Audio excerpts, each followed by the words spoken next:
A little disclaimer before we get rolling here. You're about to hear some ads. They are all from local entities that want to support the baseball community. A lot of these guys have deep connections. We're players themselves, so if you see having a need for any one of these services, please go patronize these guys. Thank you. This episode is brought to you by Glisten Heating and Air. You can reach them at 217-341-3129 or visit glistenheatingandair.com. That's Glisson. This is owned and operated by Gibbs Gleason himself, a member of the 2000 Pleasant Plains baseball team that were state champs. That's the Dusty Bensko era, former guest. This guy's in the baseball community. He helps coach his son, who's in the local travel scene. This truly is the pros pro for HVAC in the area. I mean, this is a who's who of former pros that have used him. Let's talk about Corey Erickson, Jason Worth, Ryan Murphy, Jason Knadler, Justin Knadler, Brad Owens, Greg Morantz, Jason Washam, Eric Easley. His reviews speak for themselves. Call Glisten Heating and Air. They care about your air. We appreciate you. This episode is being brought to you by Eric Easley of the Easley Real Estate Team with the Real Estate Group. This team consists of Eric, Jamie Murphy, and Caitlin Fry. They can be reached at 217-971-3256 or at theeasleysalesteam.com. Eric was a standout quarterback and shortstop at Southeast back in the mid-90s and later starred at Western Illinois in baseball. Also one of the best umpires around this area for many years, teaming up with Bobby Erickson. He sold houses for all kinds of baseball dudes in the area. The Knadler brothers, Justin and Jason, Ryan Murphy, Todd Schneller, the Savota family. And when it was time for Corey to sell his house and buy his new house, there's only one place he went. That's Eric Easley and the Easley Real Estate Team. So go see these guys for all your real estate needs. We really appreciate you.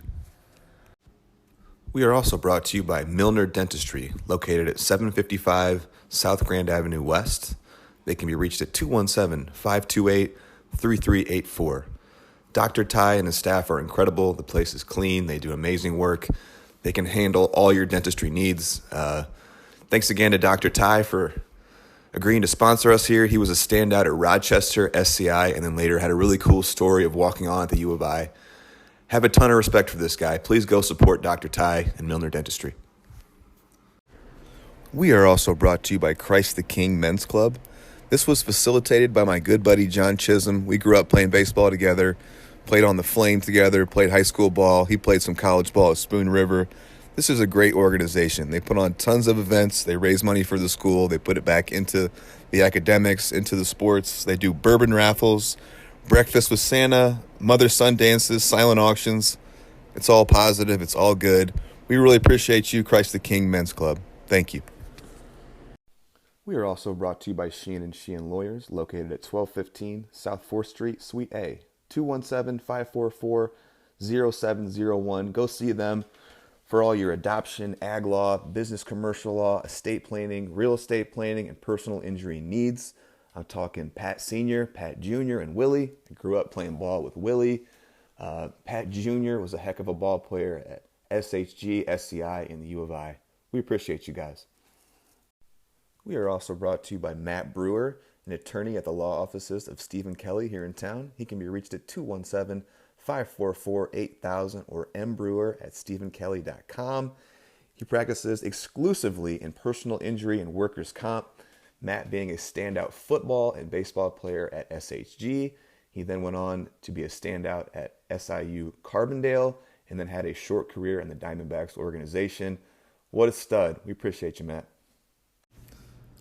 We are also brought to you by Cardinal Cleaning. They can be reached at cardinalcleaningonline.com and 217-679-6567. The owner-operator, Adam Springer, local baseball dude, family friend, standout at Chatham Glenwood in the mid-90s. Also had a stellar career at Rend Lake and Kentucky Wesleyan.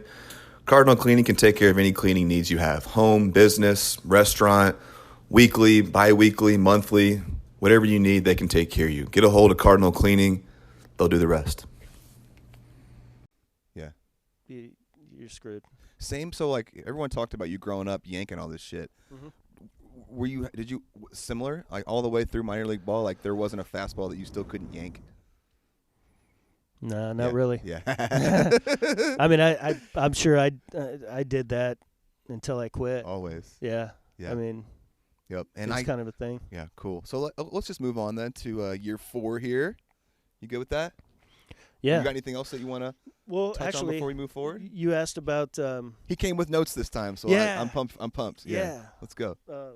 No, you asked about my off season. There was a couple of years that aside from instructional league, I got to play in Hawaii, and I think this is the year that I did. Cool. I think since I broke my hand, they were like, it'd be nice to get Corey back in it and get some more action, get his at bats for the year. Let's talk about it. Yeah, hell yeah. Yeah. So this is the Hawaii. I looked it up because I wasn't super familiar with this. It wasn't around, or it wasn't like it's not as prominent as you think of like the Arizona Fall League and stuff like that. But it was like a winter professional league where prospects would go to keep working. Is that essentially it? Yeah, pretty much. Yeah. There was 4 teams, and I wish I kind of looked for a roster too. I think they stopped, or they didn't start keeping stats and all that stuff until a couple of years after I was out of there. But what team were you on? I was. Can you pronounce it? Yeah, yeah. Shit. I don't know. I know we're based in Honolulu. Yeah. One of the teams was like the Hilo Stars, and there's a couple other teams, but there's been some rotating teams. Yeah, I can't believe I can't think of the name of our team, but yeah, we were on the Big Island. We played Hilo. There was another island. Hilo Stars, Kauai Emeralds, Kanoa Bay Dogs, Kona Man Awards, Kona Navigators, Lahaina Whalers, Maui Stingrays, West Oahu Cane Fires, North Shore Honu. I'm butchering these names. we were the Cane Fires. Okay, cool. I'm pretty sure we were the Cane Fires. Okay. There was only the year I played. There was only 4 teams in it. Yeah. So you got real familiar with those guys. Yeah, but it was great, man. You felt like a big leaguer because you got to fly to some games. You know? Yeah, cool. We get to leave. There was 2 teams on our island, and we went to Kauai and Hilo, mm-hmm. whichever one it is. Pretty good level of play.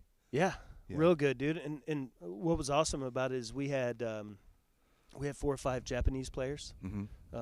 And can't pronounce their name either. Sure. But I'm pretty sure we had one of the top shortstop prospects in the Japanese like big leagues on our team. Oh, really? He was good. He was good. We also had the best hitter he had to be the best hitter in Japan at the time. Yeah. Other than Ichiro. I don't know. My dad always says that that Ichiro was on my team, and I think the guy's last name was Ichiro, but I don't think it was Ichiro. It wasn't the Ichiro? No. He just didn't – he hit like Ichiro. Really? Everything he hit was off the wall. Yeah. Kind of reminded me of Brian McClure in high school. That's all he did. It's just pepper balls off the wall, but I'm sure this dude led the league. Yeah.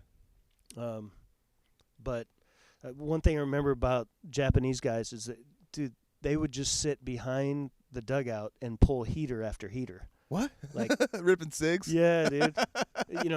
Take some infield. They're gonna, there's all 5 of them are back there just sitting around in a circle, pulling heaters. 2 at a time, and then, they come get your at bat. Go back. Yeah. It wasn't even a thing. Really? And from what I've read, like the Japanese way of preparing for games is different. Like they have extensive, warm up routines and tons of practice. And do you remember anything like that, or was it? Yeah, just kind of awkward. I would agree, like drawn out stretching stuff. But all in all, and we couldn't talk to them. Right. You could just smile at them. Right. And they were always happy. Yeah. And good fundamental baseball players. Right. Yep. Was that cool just being in Hawaii too? Like, man, that's a cool experience in itself. Did you get to do anything cool there? Yeah, I went surfing for the first time. Yeah. There was actually a workout facility that looked it was a couple blocks down from where we stayed it was all glass. So you could work out and look out over the ocean. Oh, that's pretty cool. Yeah, it's cool. Nice little strip. Yeah. Pretty cool. A notable player on that team was Michael Barrett. I know a lot of people around here remember. Yeah. Mike Barrett. Yeah. Played. He was on our team that year. It was like us and the Red Sox. I was with the Mets. So it was Mets, Red Sox, Expos, and one other team, along with the Japanese guys. But,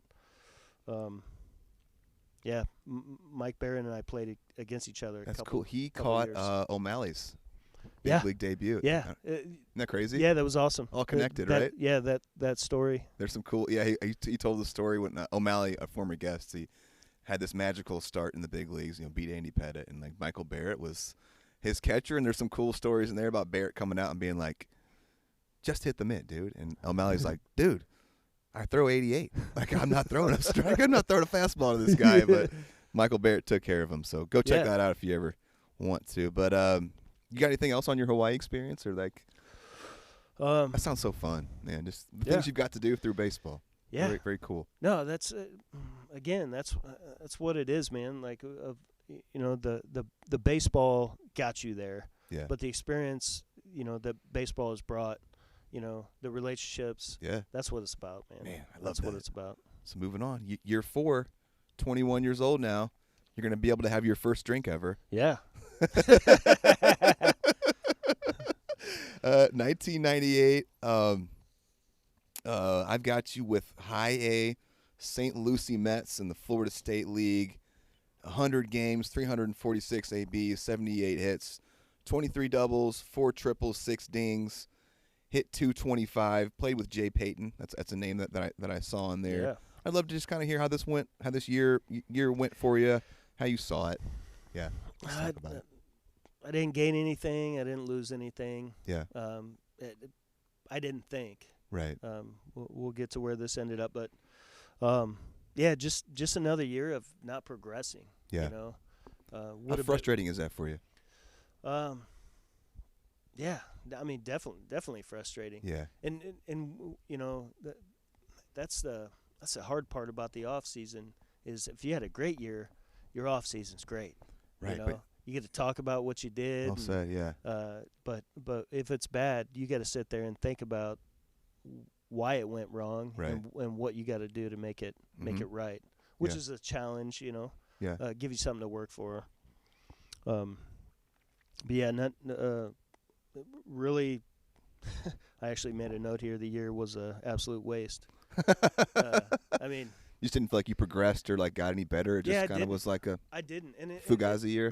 Sure, and it was kind of like not a slap in the face, but this is my 4th year. Yeah. And I'm playing with the guys that I started with. Yeah.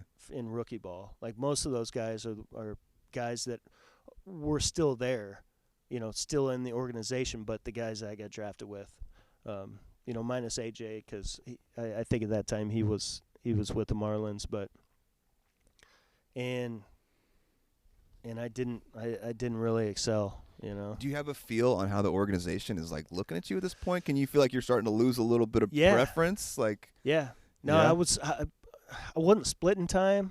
I mean, I was playing a lot of second base that year, I feel like, and there was a dude named John Tamargo. His dad was the head coach at Florida, I believe, and he's a great dude. I just look at him. He's not real talented, and he actually had a pretty good career. But, there's certain guys that you look at or watch take batting practice or ground balls or just play, and you're like, that guy's going to get in the big leagues, and then you look at this other guy, he's not going to get in the big leagues. Mm-hmm.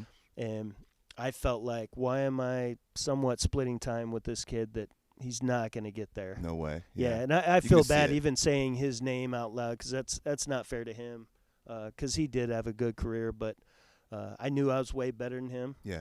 And but kudos to him. I mean, he showed up that year, and I didn't. Yeah. So I mean, were there were you trying to make changes swing wise, or like what kind of scuffling is? Yeah, that was.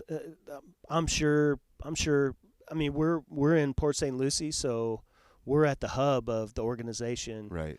And all the roving instructors are, I mean, literally 100 yards from me. Yeah. Because they're all working with the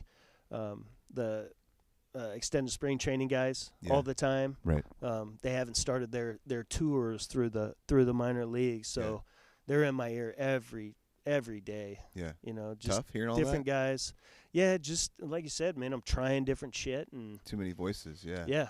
Yeah. And you know, if I would have just committed to using the whole field from the beginning, I wouldn't have to deal with all that shit.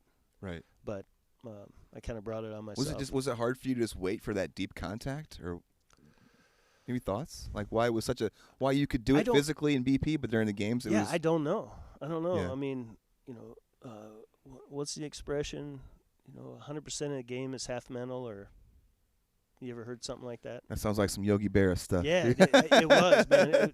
It was, and yeah, 90% of the game is half mental or something like that. Yeah, you know what I'm talking about. Yeah. So I don't know what it was. I was just stubborn, man. Yeah. Just stubborn. I want to do it my way. Now, this would have been way before this time, I think, but did you ever get into any kind of like mental stuff, like sports psychology kind of stuff? Or, I mean, that was kind of way later in the game, so probably not. Yeah. Not really. Yeah.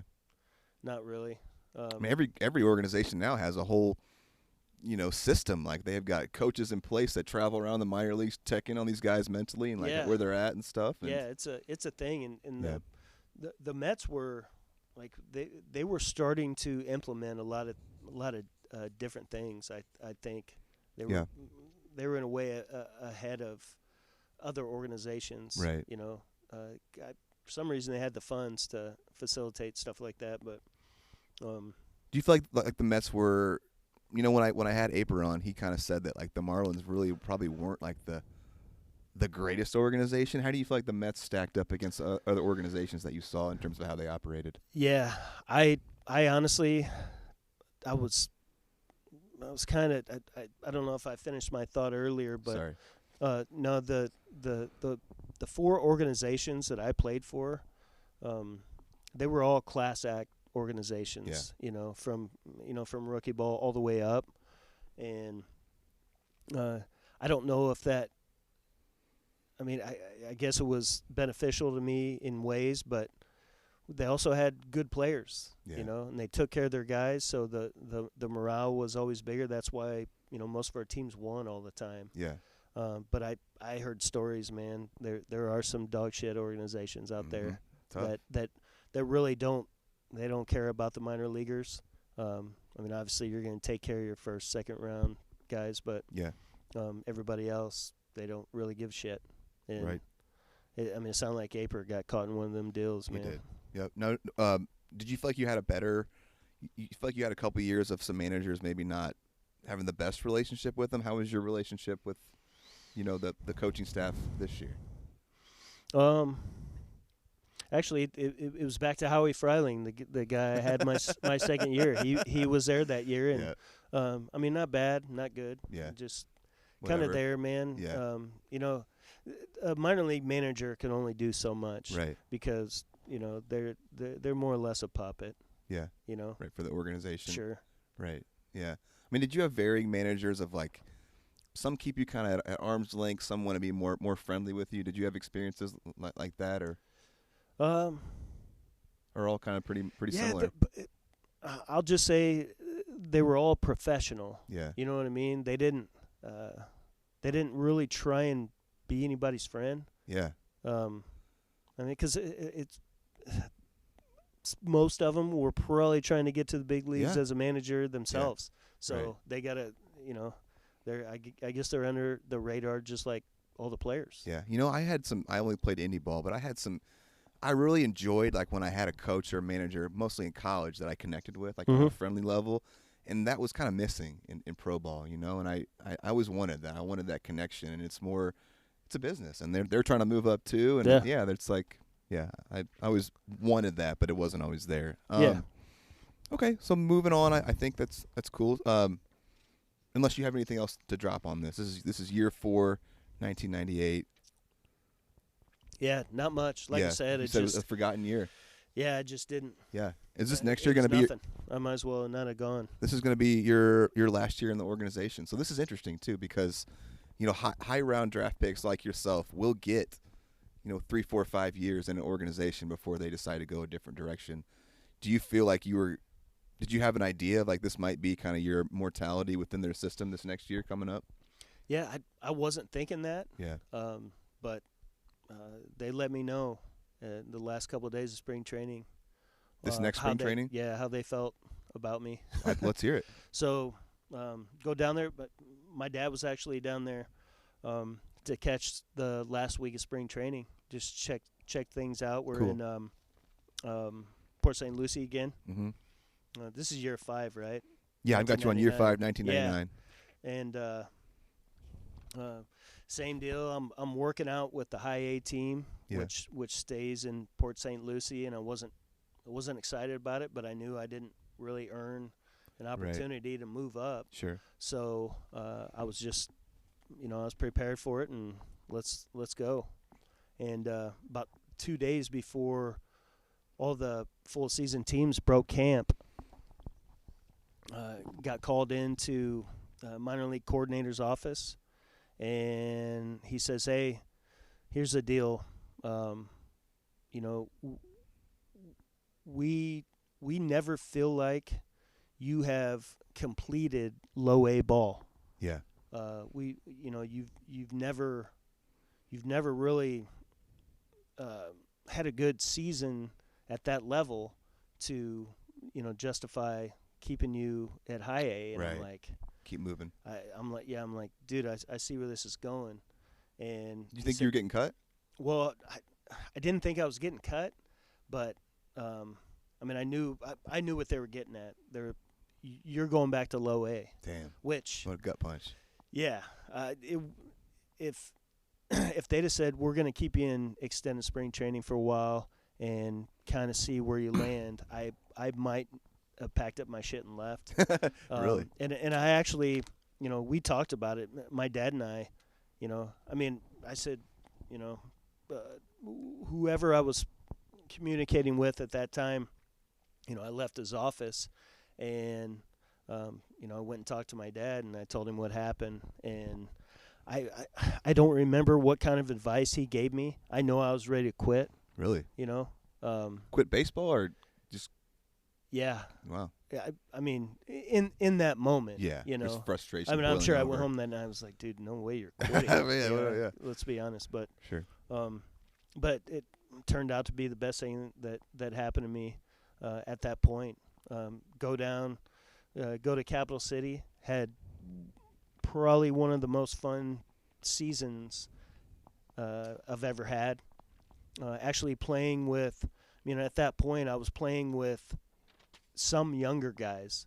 I've always been playing with older guys right. at these levels. Now you're kind of the older guy. Yeah, so I was like 22 maybe. Yeah. And a lot of those guys were 20, 21. Right.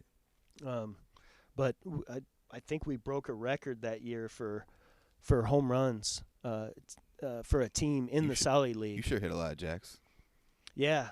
I had 20-something. There was like 5 or 6 guys on our team with 20-plus bombs. I see Andy Chavez and Heath Bell were on that squad. Yeah, Heath Bell, we called him Snacks. Well, I can guess. Or what you got? You got a story? Well, everybody called him Snacks because he would just sit in the bullpen and just crush snacks all day. It was the manager go out to the mound to pull the pitcher, right, and you start hearing from the bullpen. They'd start yelling Snacks because Snacks is about to come in, and Snacks. Like the fans would yell Snacks? No, just the players? It was us. Yeah, it was just the Snacks, players. Snacks. Yeah, Snacks. Yeah. I remember that about him. He was a cool dude. Yeah. He always used to sprint. Yeah. Sprint from the bullpen, Mhm. which there's a lot of guys that do that shit. But, Sure. he did that. It just looked different coming from him because he was a bigger boy. Big boy. Yeah. Yeah. A big old bear running He did in. end up throwing freaking darts, right? Yeah. I mean, he was up around 90, 99, for sure, 100. So stat line from that year: 129 games, 424 at bats, 100 hits, 21 doubles, 23 tanks. So man, quite the jump in your power there. 235 though, batting average. So, big time power, really showing that. Where were you at for this year? How do you feel like it went? Obviously some good. Yeah. Yeah, I just, like we talked about before, man, I love hitting home runs, man. I think if you can hit 20-plus home runs, you got a job the next year. Yeah, well said. Yeah. And I actually I moved to second base that year. Played most of the year at second, and that was fun, man. It was a good time. Yeah, that was a good time. But there was just good players on that team, and a couple first-round picks. One of the best players that never was on that team. His name was Brian Cole. Okay. And if you get a chance to look him up, dude, it's a great story. He's from the dirty South. He was like 160 pounds. He led off for us that year. I think he hit about 20 homers. Really? But he can hoop. He might have played high school football or something. But he was just one of those dudes that you knew was going to play in the big leagues. Yeah. And he was well on his way. Ended up a couple years later, he was driving from spring training to AAA and rolled his SUV and died. Jeez. But absolute amazing player, dude. Man. It's a good read. I think the guy who did. There's a book on him? Like an article or something? Yeah, I know there's an article. Okay. A guy on our team, his name is Mike Robato, did the article. Really? Yeah, and cool. I'll look that up. Yeah, Mike Robato. He always used to tell people they were in his top 5, and that just meant you were in his top 5 favorite people. Yeah. For at least that day. But I always remember he'd come around. He'd tell me I was number 4 all the time. Really, really cool dude, man. Yeah. And he actually, I think the article was well written, but that's definitely worth a look. Yeah. Something interesting about that year that we had a catcher. His name was Kelly Ramos. Okay. Mike Robato was our other catcher, and maybe one more, but Kelly Ramos was a Latino player that got kicked out of the league that year because he was telling other Latinos what pitch was coming. Oh, interesting. So he was trying to – it was a thing. It was a Latin thing. He was like, I'm trying to get you up. Doesn't matter what team you're on. Yeah. And interesting. And unless the umpire knows Spanish, how does he know? So he could be What a betrayal of trust to your pitcher. Wow. Man. Yikes. Yeah. That's gross. Yeah, if I was one of, I mean, oh my gosh. Honestly, he got busted in 2 days. He was gone. Yeah. Like we never saw him again. Doing shit like that. No. Yeah. No, but that was that was weird. That kid had 10 or 12 homers at the time. He got kicked too. What an interesting choice. Yeah. Yes. No, that's crazy. Any idea on or any thoughts on your jump and 23 bombs that year, dude? That's a lot. Yeah. I mean, any change hitting wise for you or? No. Yeah. No. They just started coming. It just worked out. Maybe just confidence and being older, and not chasing older guys, right? Or playing against, didn't know at the time, but future big leaguers, right? Yeah. Do you feel like the organization looked at this year as? How do you feel like they saw it, as positive or negative? I mean, obviously you weren't there the next year, so yeah. I honestly, I think they wrote me off, and I wasn't supposed to be the starter there. Okay. I can't remember the manager's name, but he was an ex-big leaguer, and he liked me from day one, and he didn't know me because I was working out with the high A group all through spring training. So he didn't know me, so it took a week or two for he and I to connect a little bit, and I think he figured I was better than the second baseman they had, and he talked to the organization and said, let me keep playing this kid. That's cool because a lot of times those calls get made from up above, right? Yeah. And there can be conflict sometimes between the parent club and the manager, when the manager is like, hey, this guy's better, I'm playing him, but he's a 40th round pick, so he's like, they don't, the organization wants to play the 4th round pick. Yeah. Yeah, so that's interesting. No, exactly. It's cool he went to bat for you. Yeah. No, it was great, man. It worked out perfect, man. It gave new life to my career. It did, and obviously, putting up some numbers like that allowed you to land somewhere else. Off-season wise, I don't know this. Did you get released? Did you get released, or did your contract come up, or how did that? No, so I actually got Rule 5 that year. Okay. And I'll explain that here in a minute. But there was one more deal that year that I made a note on. Hell here. yeah, dude! I love that you came with notes this time. No, so it's awesome. My sister Jamie said she saw it on CNN, right? But we're down in Charleston, South Carolina, and they have it's not a short porch in left, but the fence angles in real hard on the last 20 feet, which takes it from like 320 to 290. Yeah. And 50-cent beer night. I mean, it's Saturday night. The place is packed. Yeah. And I hit a home run foul, and I knew it was foul. Like, I didn't even run that hard out of the box because I knew they were going to call me back. Yeah. Well, they didn't call me back. Really? Yeah. So apparently the home plate umpire didn't see it. I knew it was foul. It was foul off the bat. Yeah. But it was close enough that it might be whatever. So I round the bases all the way. I'm one step from going down into the dugout, and the crowd goes freaking crazy. And I turn around, and my manager goes sprinting from third base to the base umpire, and is in his face just digging him. Like some George Brett stuff? Yeah, dude. And I'm like, well, shit, I got to go out there. So I run out there, and he's making a case that it was foul.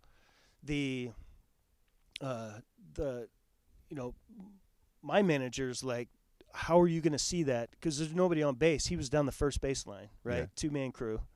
And so we're fighting. I'm trying to throw up, you're a pussy or whatever. I got to throw something at him, right? Not that I say too much, but I had to throw something out there because he just took a home run from me. Yeah. Well, while all this is going on, the fans are getting wild, and there's a couple behind our bench that start throwing beers on guys in our dugout. So Rob Stratton, he was about a 250-pound, looks like a linebacker, first-round pick from California. He goes up in the stands. There's like 2 or 3 guys from our team go up in the stands. Oh, shit. And are throwing down with the fans. It's getting rowdy. Yeah. No, the whole thing turned into a mess. Those guys got fined and kicked out and whatever. I never got kicked out. I think I ended up striking out. It was like 2 strikes. You didn't get your homer? I didn't get my homer. No. But they, no, but it was fun. It did. It turned the place upside down for about a half hour. Yeah. Yeah. The fans getting kicked out, players getting kicked out. Minor league baseball, my man. Yeah. Yeah. So, good times. You said you got Rule 5. Can you explain that a little bit? Yeah, so Rule 5 draft is, you've heard of the 40-man roster. Of course. So it all trickles down from there. So every player in your organization has to get protected on a roster every year, and it's got to be declared. I hope I'm explaining this right, but it's got to be declared at a certain time, and obviously it has to be before this Rule 5 draft. But there's a Rule 5 draft, and if you're not protected on a certain level, or you're not on a certain roster, and another team wants you, they can take you. They can grab you right. for a dollar amount. And I think if in this case I was probably protected on a AA roster, and so the Indians picked me up, put me on their AAA roster temporarily, and then there's so many games I'm sure that gets played behind the scenes, so they could pretty much do whatever they want, but they just had to give the Mets $50,000. Yeah. And that was it. Was that a weird feeling, like changing hands, like getting? Yeah. You go from this. Yeah, it was that drafted weird. You and invested you, and you like they know you, and then sure starting over. Sure. But I liked it. It's like, damn, somebody wants me. Right. Somebody really wants me. Yeah. You know what I mean? To do that. And I was done with the Mets. I could tell by the year before that they weren't gonna push me like they had started. They no longer saw you like in their future, kind of essentially. So exactly, time for a change. Yeah, so I was gonna have to. I was having to catch some breaks and perform, and the Indians wanted me, so. That was exciting. Does a GM just call you and say, "Hey, we picked you up"? And yeah, my agent called me. Okay. And told me what was going on, and I don't remember how I felt. I'm sure I was like, "Hey, that's cool." Okay. Yeah. I didn't like the Mets uniforms anyway. Yep. Okay. Well, cool then. So, a new organization. You're with the Cleveland Indians, and then so this will be a whole new spring training facility. You're gonna be. I got you as 23 years old here. So. Yeah. I'd love to hear, and I have you. Oh, cool! We got some quotes coming up here, but I've got you in Kingston for most of the year. A-ball. Yep. In the Carolina League, 100 year, 120 games, 422 at bats, 113 hits, 27 doubles, 22 tanks, 268 average. I've got Victor Martinez on this roster, CC Sabathia, your boy Simon Pond. We're going to get to him in a sec. So, I'd love to hear a little bit about this year. Yeah, it was cool. Starting it, yeah. Like we said before, it's a fresh start, man. Yeah. It's a fresh start. New people. It didn't take long to make friends. And Kinston was again, love that league. The Carolina League was great. What do you like about it so much? I just like the states that we played in. Yeah. Carolinas are cool. Yeah. Unfortunately, I spent my whole career, east of the Mississippi, which the farther you go west, I heard the ball carries a little more. Oh yeah, there's stories of guys in like the California League, Yeah. just flies. I know. They have like 5 bombs every other year in the minor leagues, and they play in the California League, and they hit like 30. Yeah. Shit like that. Yeah, and they used to pass the hat. Like, yeah. I never played on a team that passed the hat, but that would have been a little extra income. Yeah. But we played in Kinston. I mean, spring training. It was in Winter Haven. Mm-hmm. Any Florida. big differences between the Mets and how the Indians did things in spring training? Not really, man. Yeah, like I said, like they were all, I was fortunate enough that class act organizations that I played for, the Indians weren't as structured, and they weren't as much about fundamentals as they were about, they just wanted big dudes hitting big homers and extra base hits and stealing bags. Like that's what it looked like, and their big league team reflected that, man. Right. Just awesome, Mm-hmm. But so I'm Kinston, South Carolina. What a bounce back year for you. I mean, stat wise, right? Gotta feel good, like some new life. Oh man. Yeah, no doubt. I actually remember playing against Albert Pujols that year. Really? Introduced to him. Didn't talk to him. Yeah. When I say introduced, like actually got to see him play and saw what he could do. Yeah. And I had never heard of him before. Yeah. And probably because I was in a different organization that didn't bump heads with that part of Florida type deal. Mm-hmm. But just seeing him play, I never forgot his name after that, and obviously you can't now. Yeah, well, it was very apparent how talented he was. Yeah. Yeah, just like, oh my gosh, this guy's something special. Yep. Yeah, Kinston. They had a hurricane. I want to say Katrina, but it was way before that. Yeah. And wiped out a lot of the housing in the Kinston area. Mm-hmm. So pretty much everybody stayed in this one apartment complex, meaning everyone that got washed out of their homes. Really? So, I mean, you guys were all in it together. Yeah, there was, there were the people that were, I guess, more fortunate that had other means were probably somewhere else, but the less fortunate were in our neighborhood or our complex. So it wasn't the safest place to be hanging out. And Carlie did tell me that she might have mentioned that she was a little scared staying back there. She had told me a hilarious story about she would I guess put like a table in front of the door when you were gone with a lamp on it and have the lamp on. I don't totally get the logic behind it. But she was like, if somebody opens the door and the lamp falls, she was like, I guess I have time to escape, or I don't know what I was thinking, but it seemed like a good idea at the time. No, exactly. Yeah, she would. We would talk a lot, and she would be scared. And I don't blame her, man. Right. I don't blame her. But I mean, not that it was, it wasn't that bad, but she was also in a place where she didn't know anyone. Sure, so, that'd be an interesting experience. But Kinston was good. It was similar to Pittsfield. The stadium was a little nicer. A little more fans showed up. Yeah. But that town was about baseball. Yeah. And they supported us all the time, and it was fun. And playing well obviously helps the situation. Yeah, for sure. Yeah, and it's got to feel good for you to have this bounce back year. You had a couple of years of kind of stagnant, I guess would be kind of the word. Yeah.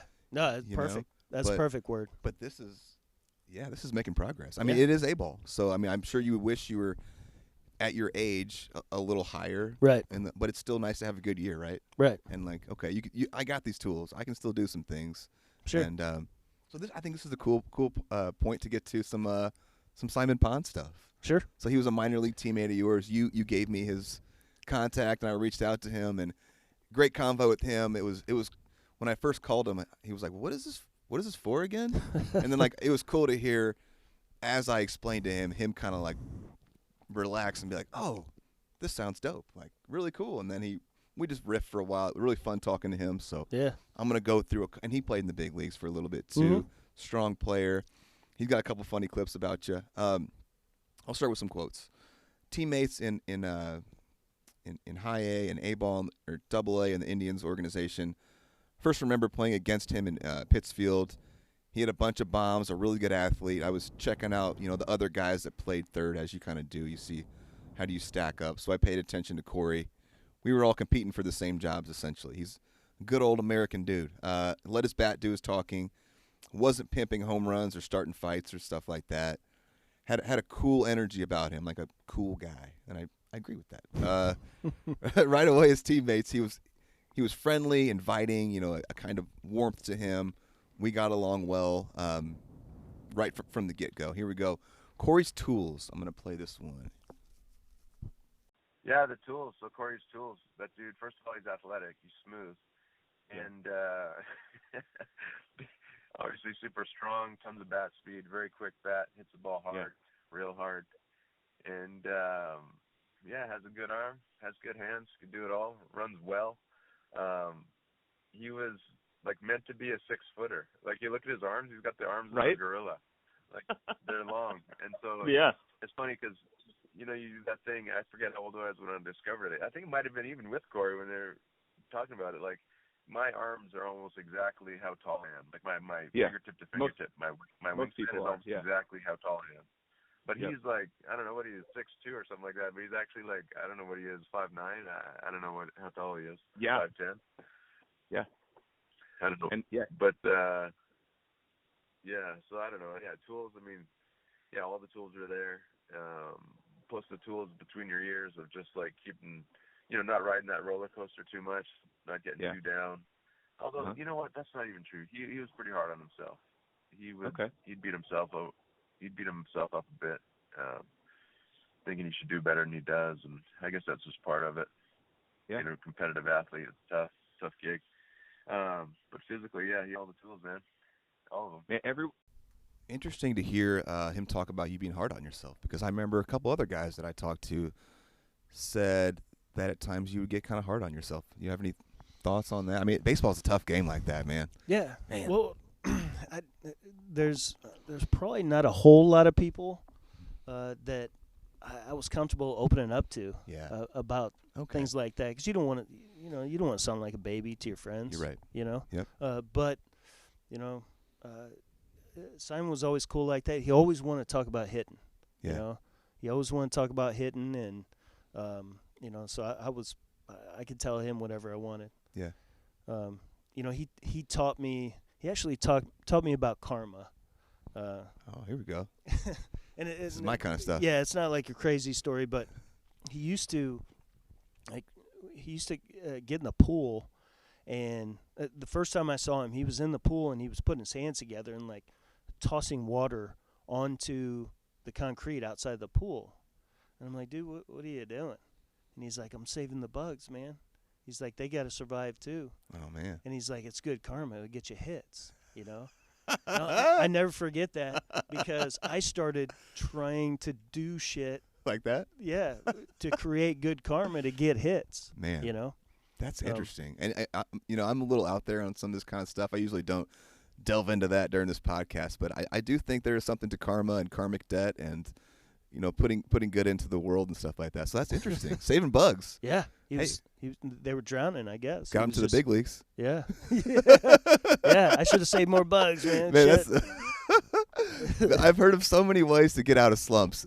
Saving bugs has never been one of them. So this is a new one for you guys. Yeah. There's in baseball there's slump busters and stuff like that, but go save some bugs.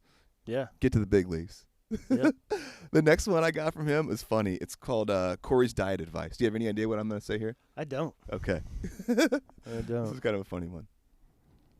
So I was always like a hard gainer. Like, I was just tough for me to it took forever for me to get over 200 pounds. Yeah. And I remember talking to Corey. We'd go eat together all the time, and he was like, one of his strategies was eat the food that you don't like first. Like, make sure you eat that stuff, because you're going to eat the food that you do like. And it was funny because I was a hard gainer, and I was trying to stuff my face and gain weight.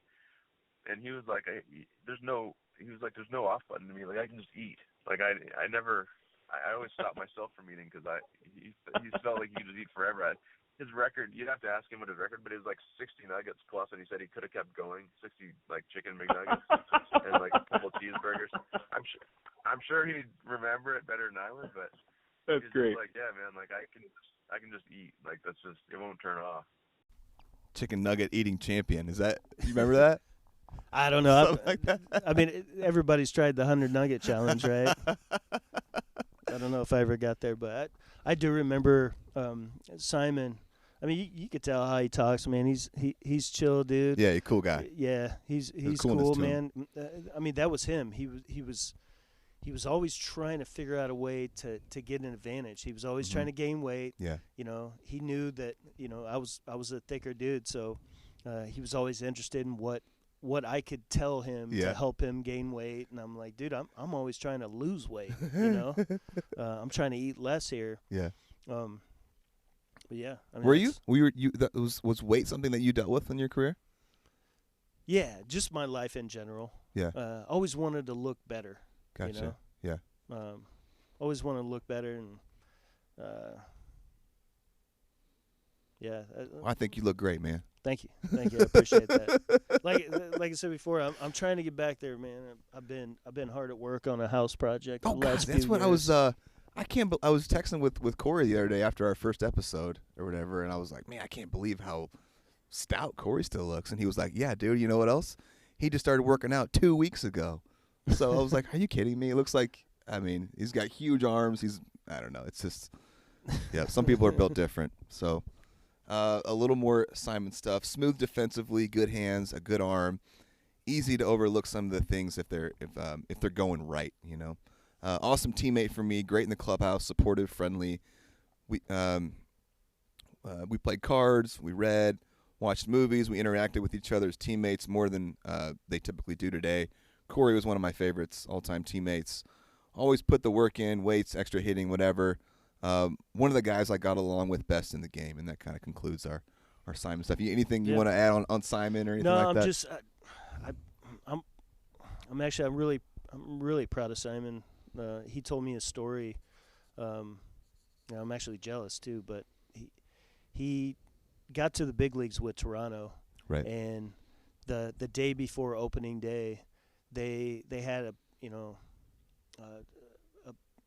maybe it was like a practice game or exhibition game, but before the game they turned all the lights off in the stadium, and he said the place was packed, and they announced each player got to go up and stand on home plate, and the only light in the stadium is what's on the scoreboard, which is a picture and the stats of the player, and the spotlight on home plate. That's cool. And he's actually from Vancouver, right? And he got to the big leagues with the Blue Jays. Man, and pretty neat. Just I got the chills hearing the story, him telling me that when they announced his name, obviously they said where he's from, preceding that, and it was special for me to hear that because I know how much he wanted it. Put into it, cared. Yeah. I love hearing guys make it, even if he didn't have, a 20-year big league career. I think anyone that makes it to the big leagues is just like, what an accomplishment. Yeah. Jeez. Yeah. Even if it's, for a one at bat, a Moonlight Graham type stuff. Yeah. I mean, it's still incredible. Yeah. Just such an elite group of people. Sure. You got moved eventually this year to AA. I've got it at least. Yeah. No, at the end, I did want to share a couple things. That was the year.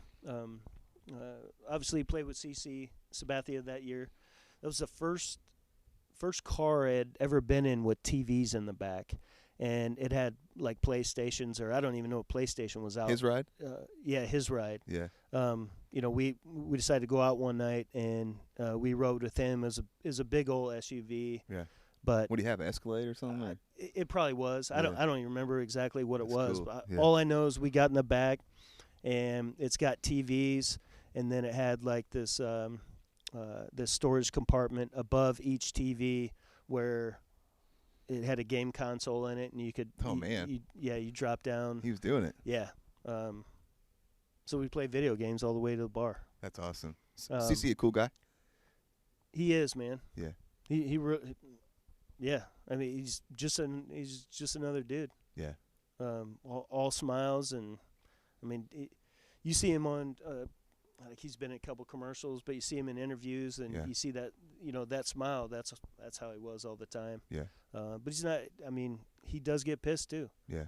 In game, but I've never seen him mad off the field. Yeah. Yeah. What a career he had too. Yeah. You got anything else from this year? That's great. One thing that was funny. When I first got there, none of the Latinos could pronounce my name. They couldn't say Corey, like none of them.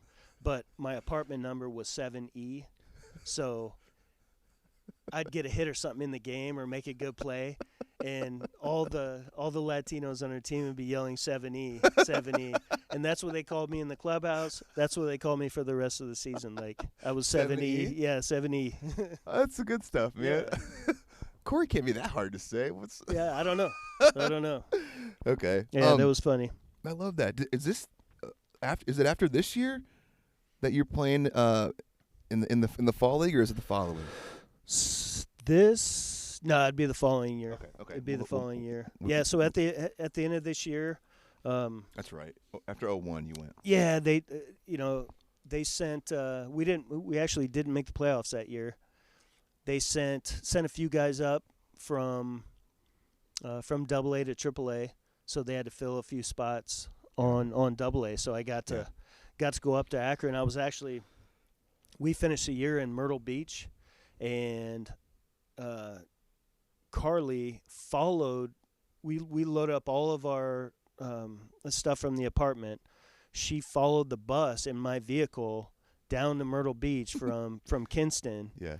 And I get called up after the game, our last game of the season, from Myrtle Beach so I'm on a plane to Akron, and she had to cruise all the way from Myrtle Beach to Akron, Ohio, without GPS, right? Yeah. And I was amazed she got there. I got a clip. Yeah. Perfect. Perfect. This is hilarious. Yeah. This is Carlie Erickson. This clip is called "Dad, Am I Doing This Right?" Here we go. Corey, would get moved from place to place. So I was actually at the airport before, and he could tell you where we were, but I could never tell you where I was. But I had to wait hours for Corey to get to the airport because he was on a trip home, and they were moving him the very next day. So then I had to find a new way to wherever he was, because he, would get a flight to wherever he was going. Yeah. But his car was there, so I can't really remember all the details, but I was in charge of moving his car like 5 hours away, and I didn't even know how to read a map, and there's no GPS or anything like that.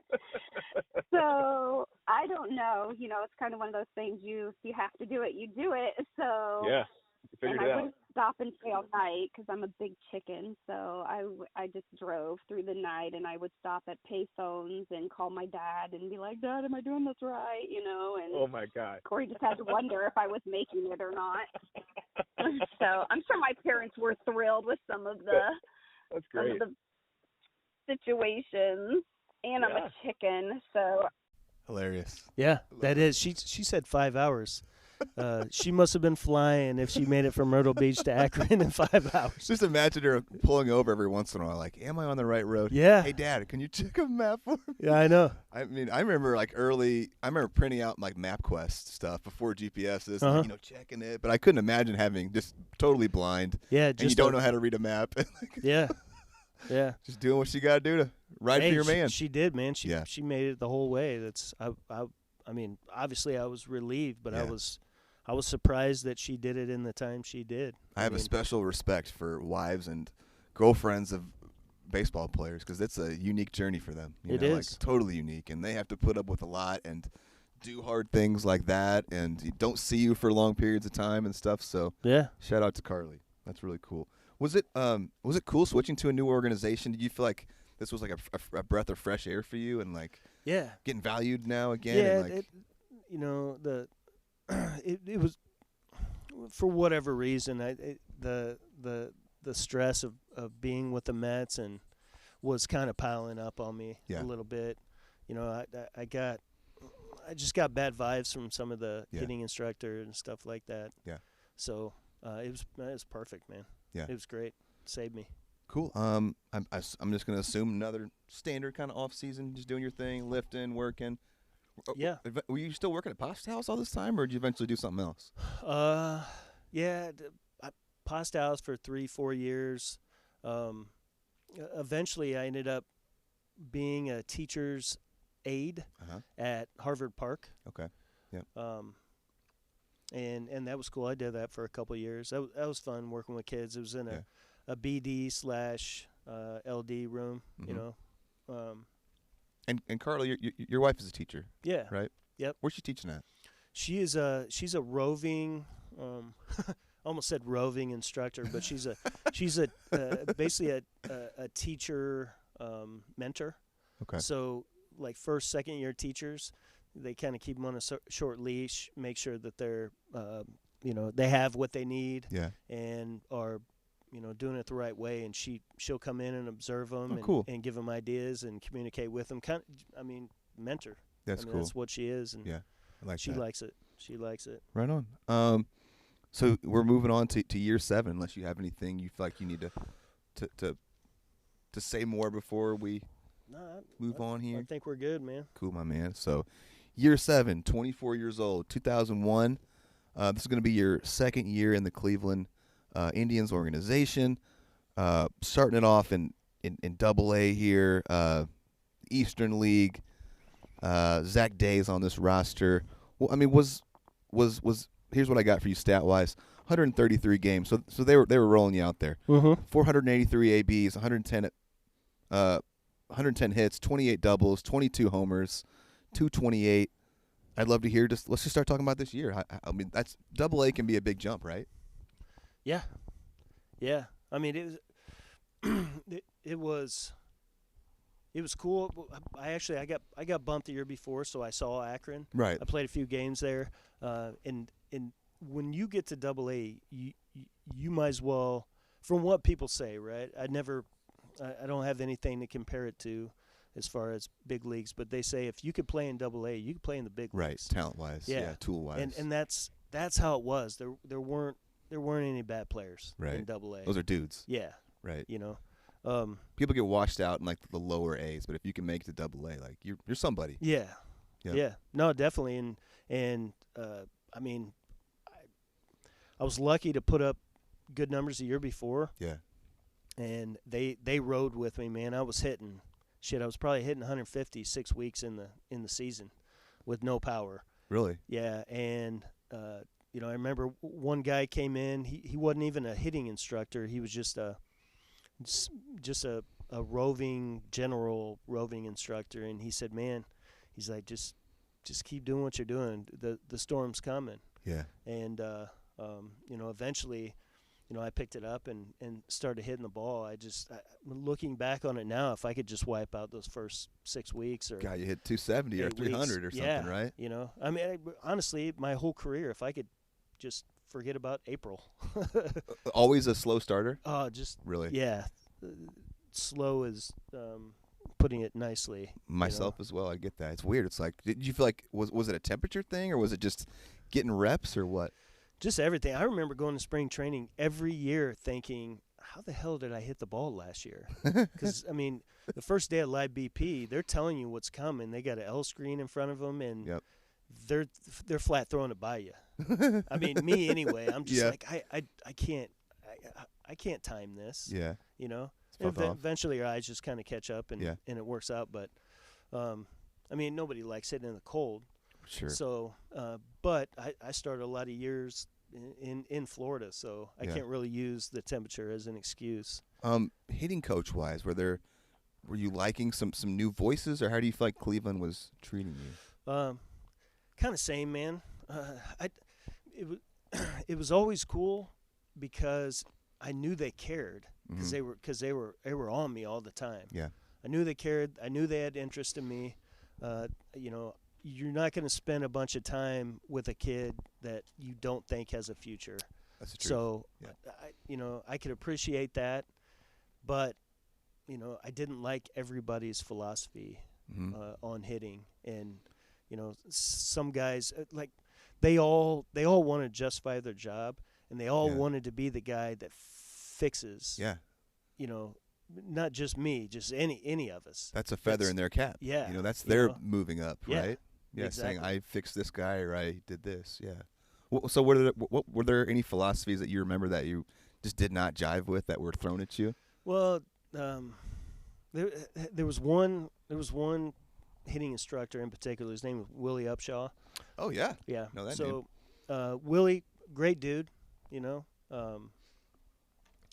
Didn't like him as a hitting instructor. Just he always had me doing like funky shit. Like what? Like spreading out, opening up. Bend your front knee. Yeah. Just like kind of off the wall shit. Yeah. And I know what he was trying to do. He was fishing to see if something would work. Click. But, But I just don't like hitting instructors, and I'm probably guilty myself of trying to change. When I was coaching both of my boys, maybe trying to change their swing or some of the other players on their teams in a drastic sense. Yeah. When I feel like a good hitting instructor, more subtle. Yeah, is going to take the best parts of that individual's swing and work with it and work around it. Yeah. Not change it. Right, not a whole rebuild. Yeah, exactly. Right. Exactly. So, I mean, do you ever feel like you made huge adjustments like that, or was your swing always kind of within Yeah, my swing itself was always, it was always the same. Just how I stood, if I was spread out or or standing up. You know. You know, I'm still working on some of the video you guys have given me. I've got an old VHS player that I have to use to convert the VHS tapes, and I had to order a head cleaner for it because it's kind of old. So I'm waiting on that, so I haven't done some of it. But there's a big difference between some of the video I've seen in terms of like in your pro ball, you're kind of standing more upright, you know, and like maybe your bat's a little closer to you, and it's a lot quieter of a swing versus your 15-year-old Pan Am swing where you're really kind of deep into your legs, and there's like, you know, you really pull back long, and you've got kind of like a little barrel tip, and you really whip it through. So I mean, there's been some changes, right? Yeah. I really like standing up. That just feels so much more comfortable. You like being tall? Yeah. And then like kind of getting into like your legs as you. Yeah. Yeah. It was interesting. Like when I'm watching your Pan Am swing, it was almost like you would kind of start tall, and then you would kind of like almost wiggle into your legs a little bit, like get down into them. Yeah, I honestly forgot that I used to hit like that. Yeah, really? Yeah, it looked like I was pretty spread out, and I do remember kind of leaning forward until over my front knee until the pitcher would either start his wind up or get set. So that would force you to push back then? Yeah, and then I'd kind of shift my weight to the back. It looked like a lot of muscle I was using back then, you know, whereas, you know, as I got older, you know, I always kind of looked at it like if I took a round of BP and I took 10 swings, I shouldn't be breathing hard when I get out. Right. You know, everything should be so fluent and just under control that you're not exerting too much energy, you know. I mean, you got a little drive through the zone or whatever, but if I was working hard in BP, I knew there was something wrong. Yeah, well said. Now, you obviously have some young dudes that, you know, Brody is not playing anymore, but Crew's still playing. How deep down the rabbit hole have you gotten on hitting mechanics now? Because there's so much more information than there used to be. Yeah. Are you privy to that kind of? Are you care about that shit or? I don't, man. I mean, it's a deep rabbit hole, man. It's so deep. Yeah, yeah. With both of them, Brody and Crew. You know, I've always tried to jack with them. You know, they probably liked it about as much as me liking, you know, hitting instructors telling me what to do. And kids don't listen to their dad anyway. Yep. But yeah, I mean, I try and do certain things with them. You know, one thing that I'm pretty keen on is your barrel being up. You know, like basically like vertical, like vertical. Yeah. Like this is laying down. You know. So weightless. Yeah, pretty much. It's just, you know, your barrel's up, and I like your hands out over the plate, so you can get to every pitch. You know what I mean? So you don't have to change your hands in swing to get there. Yeah. You know, I like that. And I mean that's just kind of something that I feel nowadays after being out of the game so long. Right. I didn't break it down too much when I played, but right. To me, that's important. Like if you watch guys on TV, and I could be wrong, you know, I haven't done a whole bunch of research, but you know, a lot of the great hitters, I feel like their hands are always just kind of out over the plate, and they don't get buried behind your body. Yeah. You know what I mean? Interesting. Yeah. Because if it creates some holes. Yeah, if they get, you know, buried behind your shoulder or you know, too far back, it means you're closing off too much. It means you got to fly open to get to the inside pitch. Well you know, said, and that creates a hole on the outside. Yeah, you know, so so I don't know. Interesting. And I feel like if your bat is laying down, then it's more of a drag through the zone. Yeah. So that's the kind of way I feel on it. But yeah. I'm not a big, you know, I don't dig that deep. Okay, gotcha.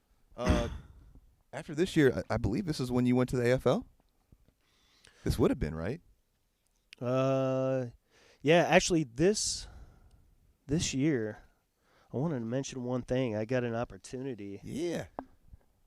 I think it is this year, but before we broke for spring training, it might have been after this year. It was one spring training. I get the PR guy. I see him at a local restaurant in Winter Haven, like 2 days before we're supposed to break camp. And he says, "Hey, man, have they told you about the deal yet?" And I was like, "What deal?" And he's like, You're making the trip, right?" And I was like, "What trip?" I had no idea what he was talking about. Yeah. And he was like, "Oh, shit. Nah, don't worry about it." And I'm like, what the hell is he talking about? Now I want to know. Yeah. So he must have went back and said, "Man, you haven't told Corey yet." Well, my manager that I was playing for that year, Chris. Chris. I'll look it up. My dad said Chris Sabo the other day, but He did. Chris Bando. Chris Okay. Bando is his go. name. Okay. No, but anyway, so he catches me the next day, and he's like, "Hey, if you want, man, you get to go with the big league team on a 2-day or a 2-game exhibition." And I'm like, "Is that a question?" You're right. Yes. And and he's like, "Yeah, you guys are leaving this afternoon." So, we went ahead and played a game that day or whatever. But after that day, loaded up all my stuff, and we hopped a bus that rolled out of the spring training complex, and it had all the big leaguers on it. Oh wow. Kenny Lofton went with us. It was more or less cool. a split squad. Yeah. Some of them stayed back and played other games, but there were 2 exhibition games. We got to go to Turner Field in Atlanta. Oh, cool. And then Enron in Texas. But yeah, Houston. so yeah, on the bus, all these big leaguers. Yeah. Bartolo Colon was on there. Wow. Jim Tomei was on it. But yeah, just got the real treatment. There was probably 4 of us. One of my best friends at the time, Roy Boy Smith, he was a submariner, pitcher, righty. He went with us. He got to throw an inning, and Scott Pratt, he was a second baseman. Yeah. He actually got to play a whole game in Atlanta, and Jason Fitzgerald, who I played with a couple of years. No, we got to go, man, and it was. Did you get in? It was awesome. Yeah, so here's the story. We get to Atlanta, and clubhouse, awesome, right? You got you have refrigerators full of chew. Yeah. Wow. Whatever you want. Yeah. Another refrigerator with soda, water, whatever. Another refrigerator with beer. Yeah. See what the big league life is like. Yeah, dude. It just, it was awesome. Yeah. Some of the guys told you stories. O'Malley told you a story about being in the big leagues. Like, that's awesome, man. Something you'll never forget. The plane rides. Yeah. Anyway, so it's about 6th inning. We got to take BP or whatever. I think we're down a couple runs in the 6th, and Charlie Manuel was the skipper. Was a skipper. Can't remember the bench coach's name, but it's like the 6th inning, and I'm sitting way down at the other end. He's up with his arms on the fence or whatever, and he goes, "Hey, Erickson," and I look down, and he's like, "You better get it ready, boy." And I was like, "Okay." And he points. I love that. He points right at me, but above my head. And I look above my head, and there's a TV in the dugout, and it was of the opposing team's bullpen. Mm-hmm. And it was John Rocker warming up. This is the Rocker story? Yeah. Yeah, let's go.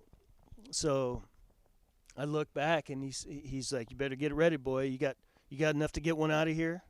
And I said, "I'm gonna fucking try." And I wish the story was better. I was on deck. Actually, I was gonna hit the inning before. Whatever, it doesn't matter. So I lead off the next inning. Rocker comes in, and I watch him warm up, taking my swings, whatever. Well, I'm so eager to get in the box, and see how far I can hit one. He's throwing upper 90s fuzz. Yeah. No. Yeah. He was. I mean, this is right before he made that shitty comment on the subway. His heyday. Yeah, pretty much. And first pitch, middle in, just like I like it, but it was a little up and kind of got in on me. Yeah. Popped out to shallow left or deep short or something, and I was just cussing all the way down to first. And there were so many text messages on my phone, calls, and come to find out they had the video panned in on him the whole time, and at the last second before he threw the pitch, it shows me swinging the bat. So my 15 minutes of fame was like 1 second. They didn't even show me running back to the dugout. 1 second of fame. Yeah, I swung the first pitch, man.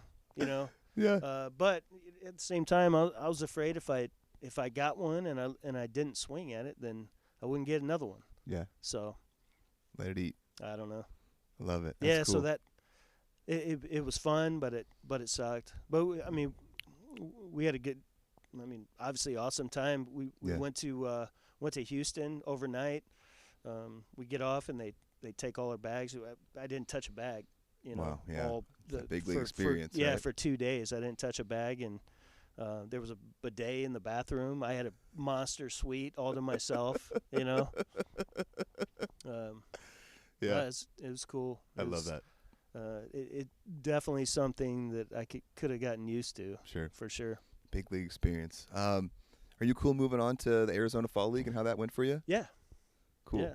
I'd love to hear about it. So for those of you who don't know, it's a big deal to get invited to the Arizona Fall League. It's like your organization values you as some sort of a top prospect, and you end up. I think there's not many teams, 4 or 5 teams maybe, something like that. It's not a lot. Yeah, it isn't. But it's a collection of other teams, so you might have 4 other organizations on your same team. Yeah, we were the D-backs. Yep. And who was Brandon playing for at the time? Do you know? I had him on your team. Cincinnati. Oh, well, he was on our team. Right. Yeah, Cincinnati. Yeah, it was Cincinnati, D-backs, Indians, and I had Expos. You on Scottsdale Scorpions. Yep. Right. Yeah, so those 4 organizations made up Scottsdale Scorpions, and if you look at that roster, not a ton of names stick out, like oh my god names, but Brandon Phillips is on that team. But when you look at like Baseball Reference or Baseball Cube, when you look at a roster, if it's bold, they've had big league experience. If it's not, then it's like the whole roster is bold. Essentially, like everyone, most 90% of that roster made it to the big league. So what was that like for you? I'd love to. Yeah, no, it was cool. I remember at one point we're in Arizona, so we were so close back to the whole steroid deal, man. Yeah, and that year was in the height of it, right? Right. It's rampant. Yeah, and there was a group. I probably could have filled up a bus that went and crossed the border. That. While we were down there, I remember a lot of going guys to Mexico because you have easy access to. Yeah, no, a lot of guys were talking about it, and I didn't make that trip, but there were plenty of guys, and a lot of those guys probably bold on that roster you're talking about. Came back a little saucy. Yeah, after a trip to Tijuana. Yeah, and again, like we said, man, no hard feelings to any of those guys, man. It's their career, right? I wouldn't be mad at anybody for doing anything. Right. And it's a weird thing. It's like when there's millions of dollars on the line, and like you could set up your family for generations, and it's that's got to be a hard decision to make, right? If you're right there, like between setting my family up and millions of dollars versus not, I don't know, hard decision for some people. Some not, sure. But I can understand why people had that dilemma. Yeah, perfectly said. Perfectly said. I can totally understand and see why people did it. So cool experience competing against those kind of dudes and being in the AFL, or yeah, it was all cool. I wish I remembered more of the guys that I either faced or because obviously that league's full of big leaguers. Yeah. I remember there was a guy in there.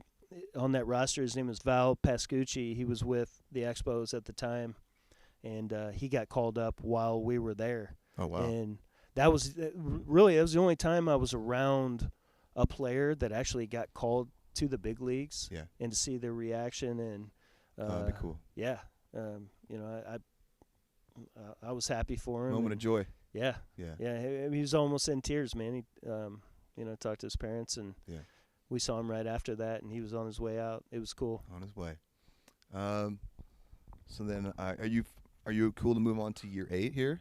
Or do you got anything in your notes that we need to address? Good to go? Yeah.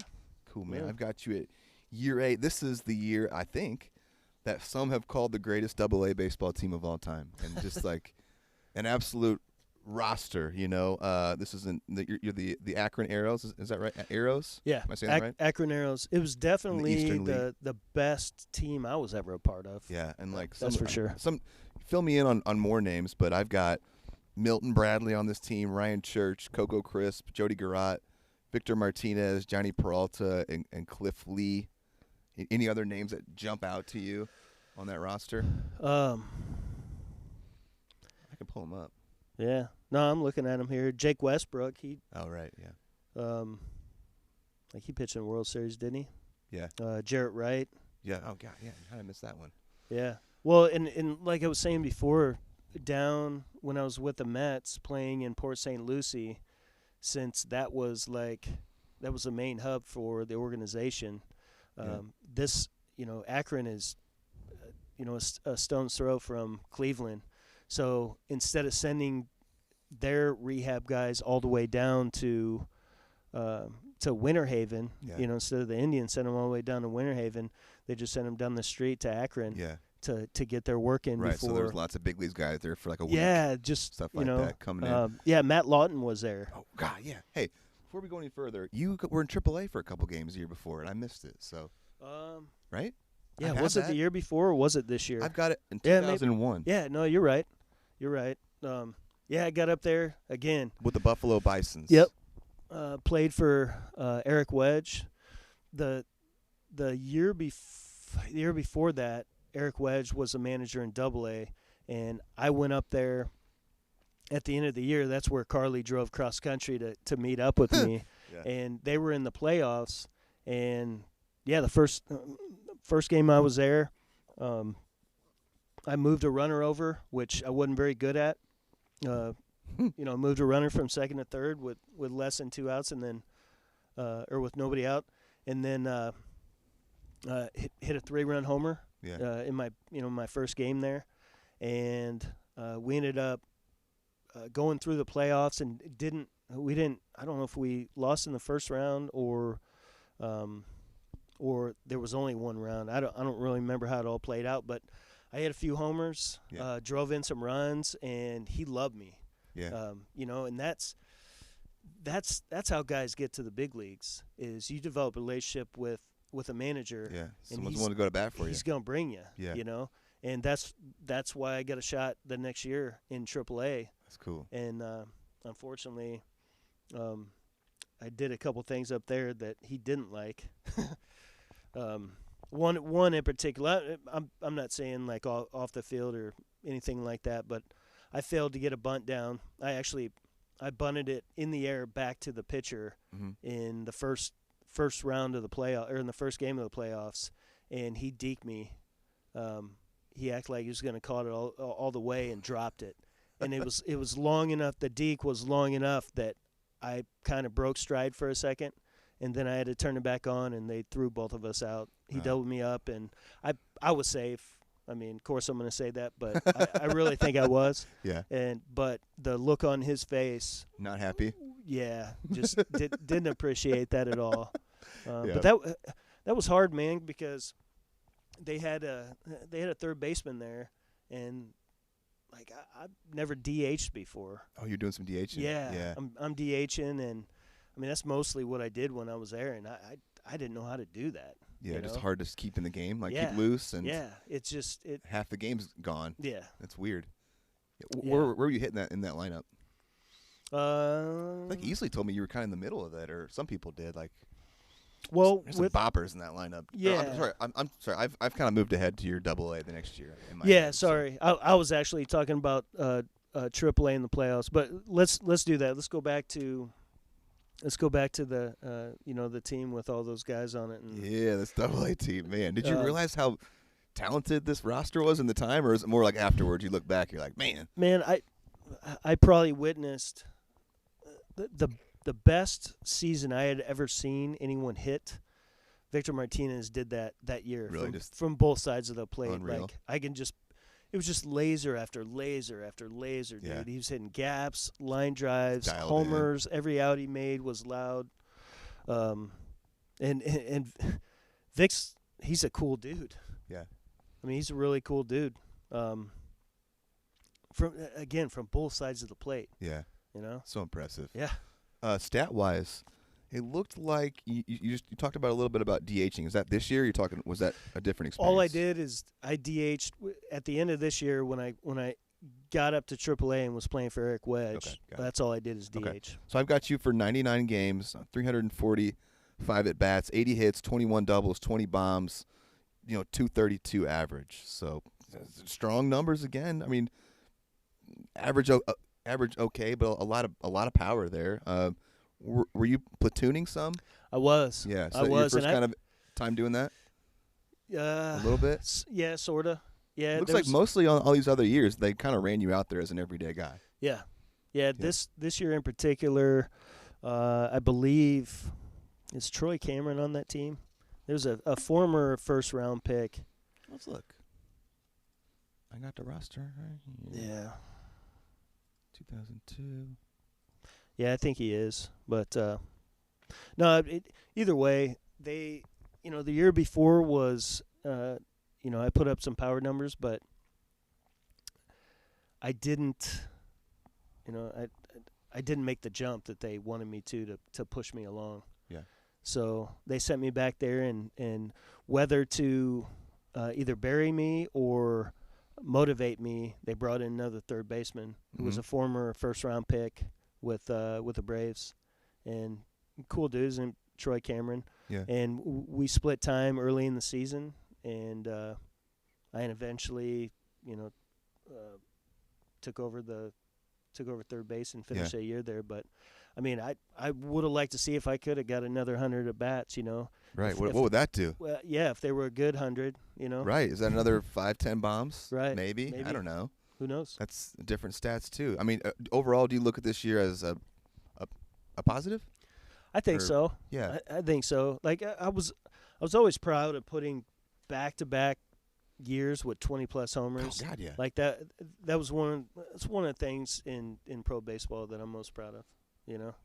And that was another year of it, so that was cool. Yeah. So I'm going into your, unless you have anything else, going into your, I mean, is there anything else that stands out about this year? I mean, man, there's just like some absolute dudes. Anything stand out about any of these names on that roster that you just like think would be interesting? I don't know. A lot of big leaguers on that roster, man. Jody Garrett from Chicago. Yeah. I think he Is actually he Rookie of the Year? I think he might have been Rookie of the Year one in I don't remember. I know he was. I think he must have got drafted the same year I did. I think because he was all state, and I think I was I was runner up or something. But I remember seeing him on that roster. My dad telling me that he was. Yeah, just looking at these names, like, that's awesome. Cliff Lee, the ball out of his hand looks like you're gonna launch it. Really? You just can't hit it. I don't know what it. I don't know Hard what to it explain. is. It just gets on you so fast. Yeah. It gets on you so fast, and I think it rises. Yeah. That's like a weird phenomenon with some pitchers, right? They talk about the ball seems like it has that kind of like last bump at the end. Right? Yeah. Yeah. No, I used to see lefties warming up, and I'm like, oh, I'm gonna have a good day. Yeah. And he kind of threw right over the top, and you're just like, this is going to be great. Yeah. And wasn't great. Yeah. Then you're 0 for 4 with a couple punch outs, and you get jammed a couple times. You're like, shit. What happened? It's supposed to be a great day.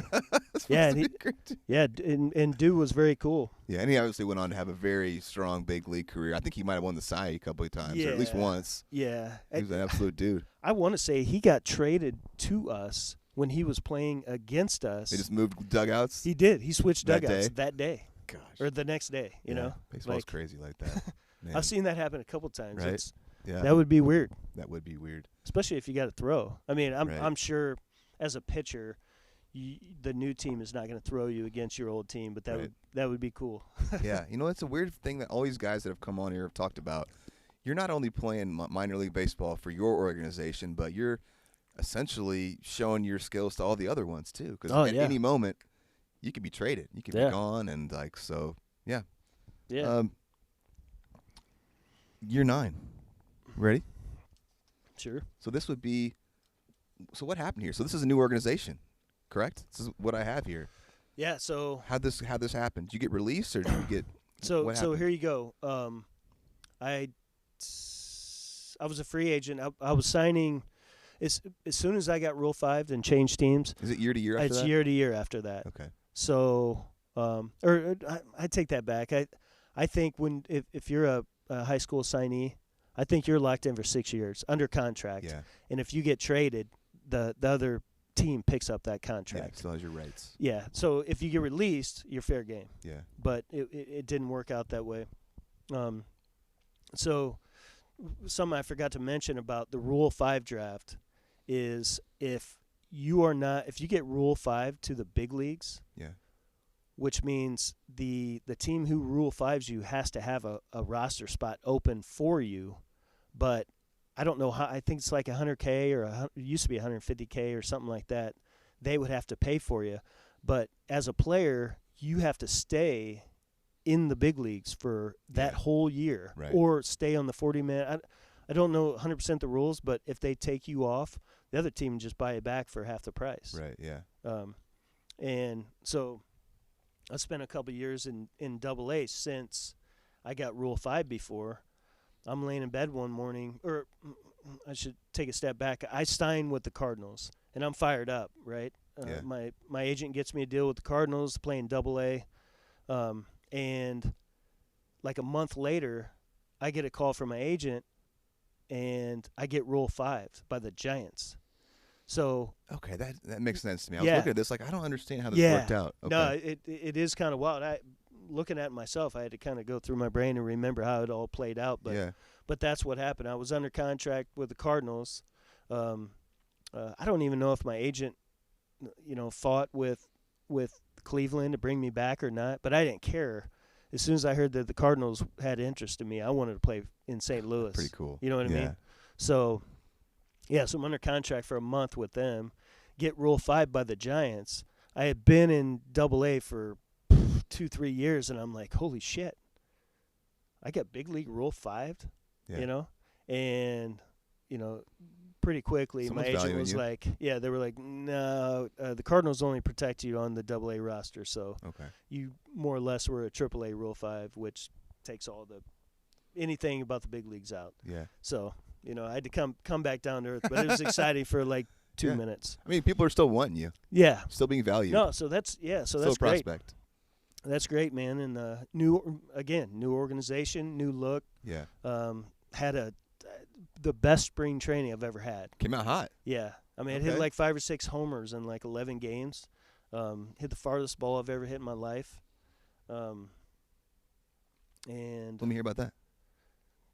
There's not much to it. It's just, after the game, our manager was talking to everybody, and he was like, and he made it a point. He said, I have to say, Corey, that ball disappeared. I've never seen a ball hit that far in my life. Really? And I would agree. I mean, wind blowing out, perfect day. Yeah, one of those. To do it, but it was a 3-0 pitch up around my eyes. I had no business swinging at it, and it just it got lost. Any estimation on some length there? Well, if I asked some of my buddies who've been telling stories around here, it was probably 500 feet. Oh man, My boy's hitting 500-foot taters. No, it did. It went a long way, but yeah, it had a good spring. Yeah, and there was probably some pretty good players on that roster too. I didn't even print out the Giants roster. I was only there for a month. Right. Yeah, I've got you there for 16 games. Yeah, they with, Norwich in AA, Norwich Navigators. Is that right? Yeah. Yep. The town's kind of a hole, man. They got a casino there. That's about it. But stayed with a host family, and they were really nice or whatever. But just never settled in and did anything. But then what? I mean, you got released? Yeah. So when they make their roster cuts May 1st, I got chopped. Man, what that feel like? They and this kind of goes back to hitting instructors and how much time do you have, and do can you afford to to listen to them and try and do what they say? Well, ironically, the guy with the Indians that I wasn't too excited about, Willie Upshaw, ended up being the coach, not the manager, but the coach on this Norwich Navigators team. And when I heard that, I was like, oh, my God, are you serious? This guy again? Yeah. It's not like he's going to be here for 3 days at a time. He's going to be there every fucking day. Yeah. And that's what it was. Yeah. And he didn't mess with me too much, but I think he kind of looked at me as one of his projects. And I'll never forget, 2 days before I get released, he said, hey, just, Corey, give me 3 weeks. Do everything I tell you to do for 3 weeks. And if it's not working, I'll leave you alone. And 2 days later, I got hacked. Damn. Yeah.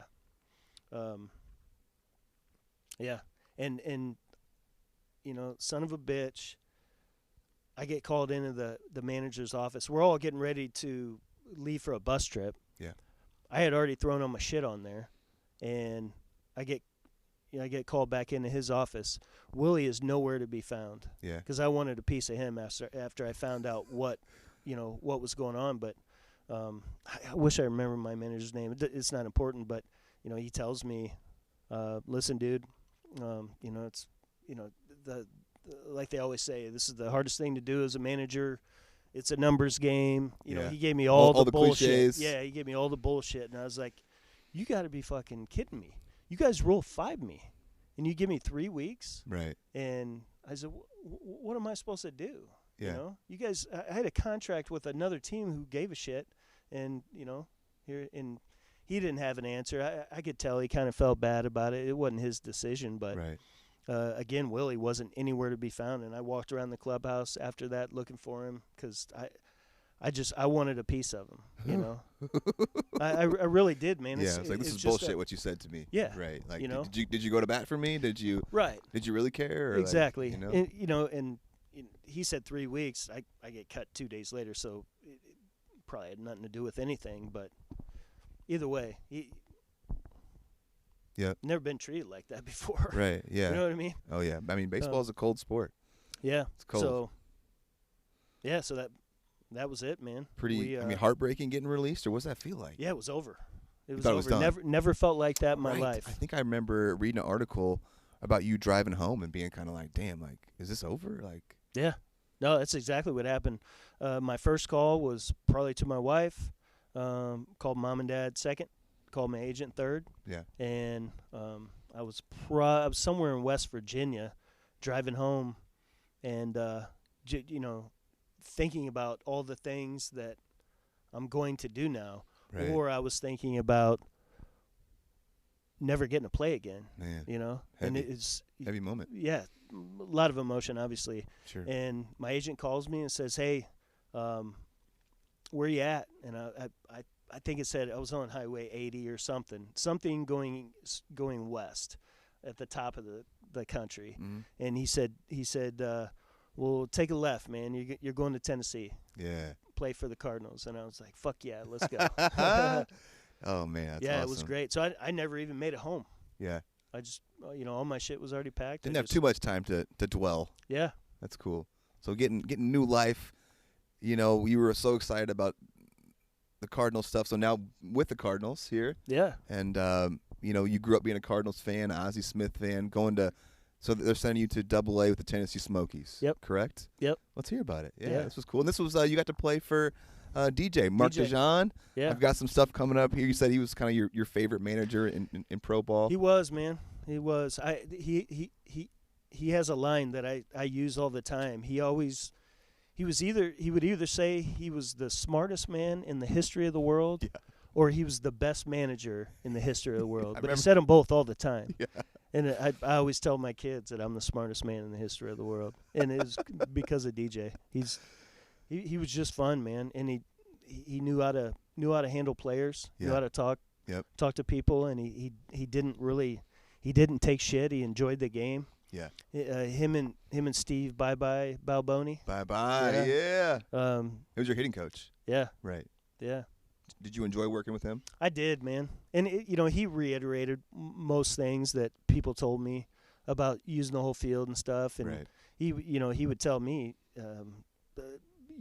by the way, you want to talk about monster hands? That dude has some monster hands. But I looked up his stats after I was with him for a few weeks, and he had some jacks. He was a home run hitter, dude. Yeah, he had some jacks. Classic home run hitter. The classic '80s home run hitter, right? With like the mustache and like a little bit of a belly and just like a massive man. Yeah, and a super cool dude. He just he would always just sit there and laugh, and he would shake when he was laughing, listening to Mark Dejohn. Yeah.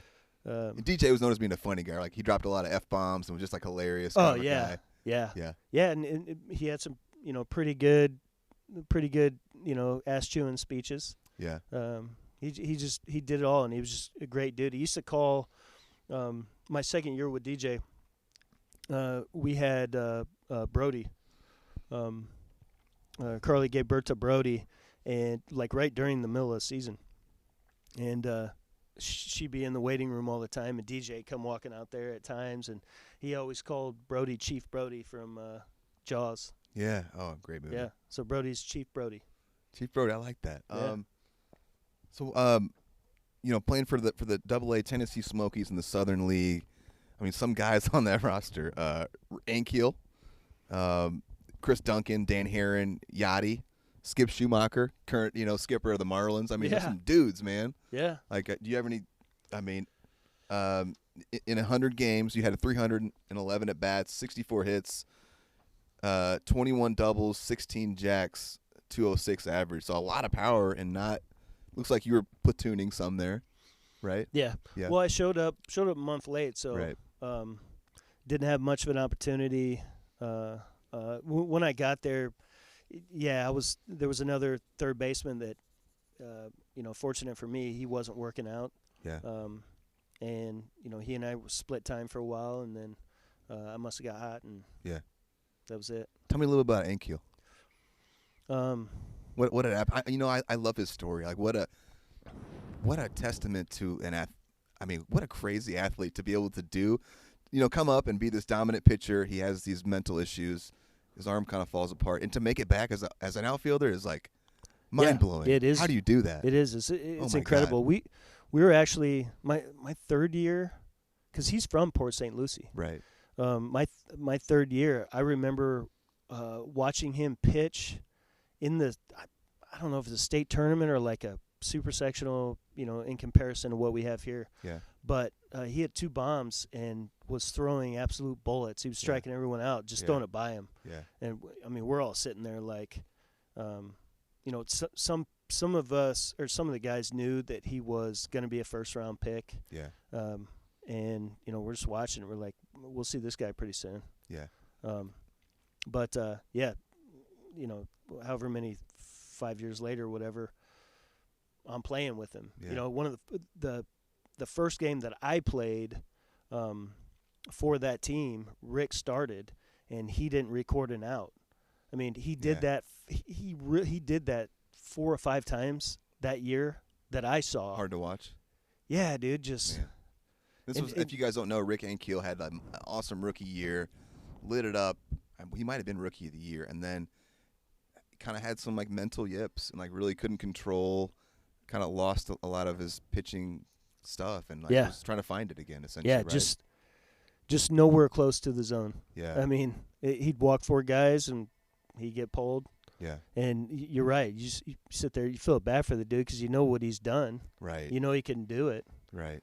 And it's yeah, crazy. No, I feel like later that year though he got on track, man, and I got to play at least in I don't know if it was a one hitter or a no hitter that he pitched in Double A, which in his career at that point he probably didn't give a shit. You know? But right. But yeah, no, it was fun. We knew Yachty was going to play in the big leagues. I didn't know he was going to develop into a hitter. Yeah, really. You know what I mean? You thought he was going to be a little short there?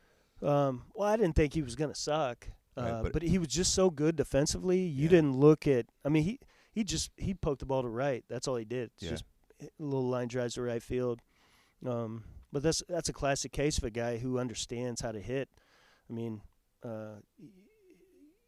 if I could go back, I would learn how to hit the ball to right field first. Really? And put that in my repertoire, and then learn how to hit the ball. Ooh, I like that. But just very apparent that he was just a wizard behind the plate. Yeah. It's like, oh my God. Yeah. Yeah, we actually thought he was a little lazy. Really? Yeah. But definitely, I mean, you've seen him play on TV enough. He's not lazy. Right. You know, it may have been young at the time, you know. Yeah. But threw everybody out. Yeah. I've got a couple of DJ clips and quotes. You ready? Sure. Go through that? Yeah. Cool, man. I had a great time talking with him, and I got to bring him back because I brought him on for the Bo Hart story. Yeah. So Mark Dejohn, let's start off with great kid, quiet kid. Great kid, quiet kid. Had plus power. Played all the infield positions, mostly at third. Very good hands and probably one of the most accurate throwing arms that I've ever seen. So really, yeah, he was a good defender and had, like I said, he had plus power. He just he struck out too much back then. You know, in today's game would probably, would be more acceptable. Oh, interesting. But yeah. So he, we tried to get him to use the middle of the field more, but he kind of didn't. It only went okay for for a while, and then he went back to. So we tried to move him up on the plate and just, go to pulling the ball. Just do what you do best and move closer to the plate. And unfortunately, he got after he tried doing this, I mean, he worked on it and and then he got drilled in the head and missed the rest of the season. Had a really bad concussion and really? Didn't know that. Never didn't play again. So obviously a huge compliment to be talked about in that way, and your arm and whatnot. I'd love to hear about this concussion. Is this season or is it the next one? That's the next season. Are we moving ahead a little bit so we can get to that? Yeah, probably a little bit. I mean, that was pretty much the end when I get hit in the dome. Mm-hmm. Let's save that then for when we get to there. Okay. Was that cool hearing some of his thoughts about you and Yeah, I mean, this guy's seen a lot of baseball, right? Yeah, he has. Jeez. He has, no doubt. Here we go. Judge differently. Judge differently. In today's game, he would have been judged differently, right? In the sense that they didn't really care about strikeouts. His power, his slugging would have been, would have, his damage that he would do is what they would have looked at. But he was a great kid. Like I said, he had really good hands.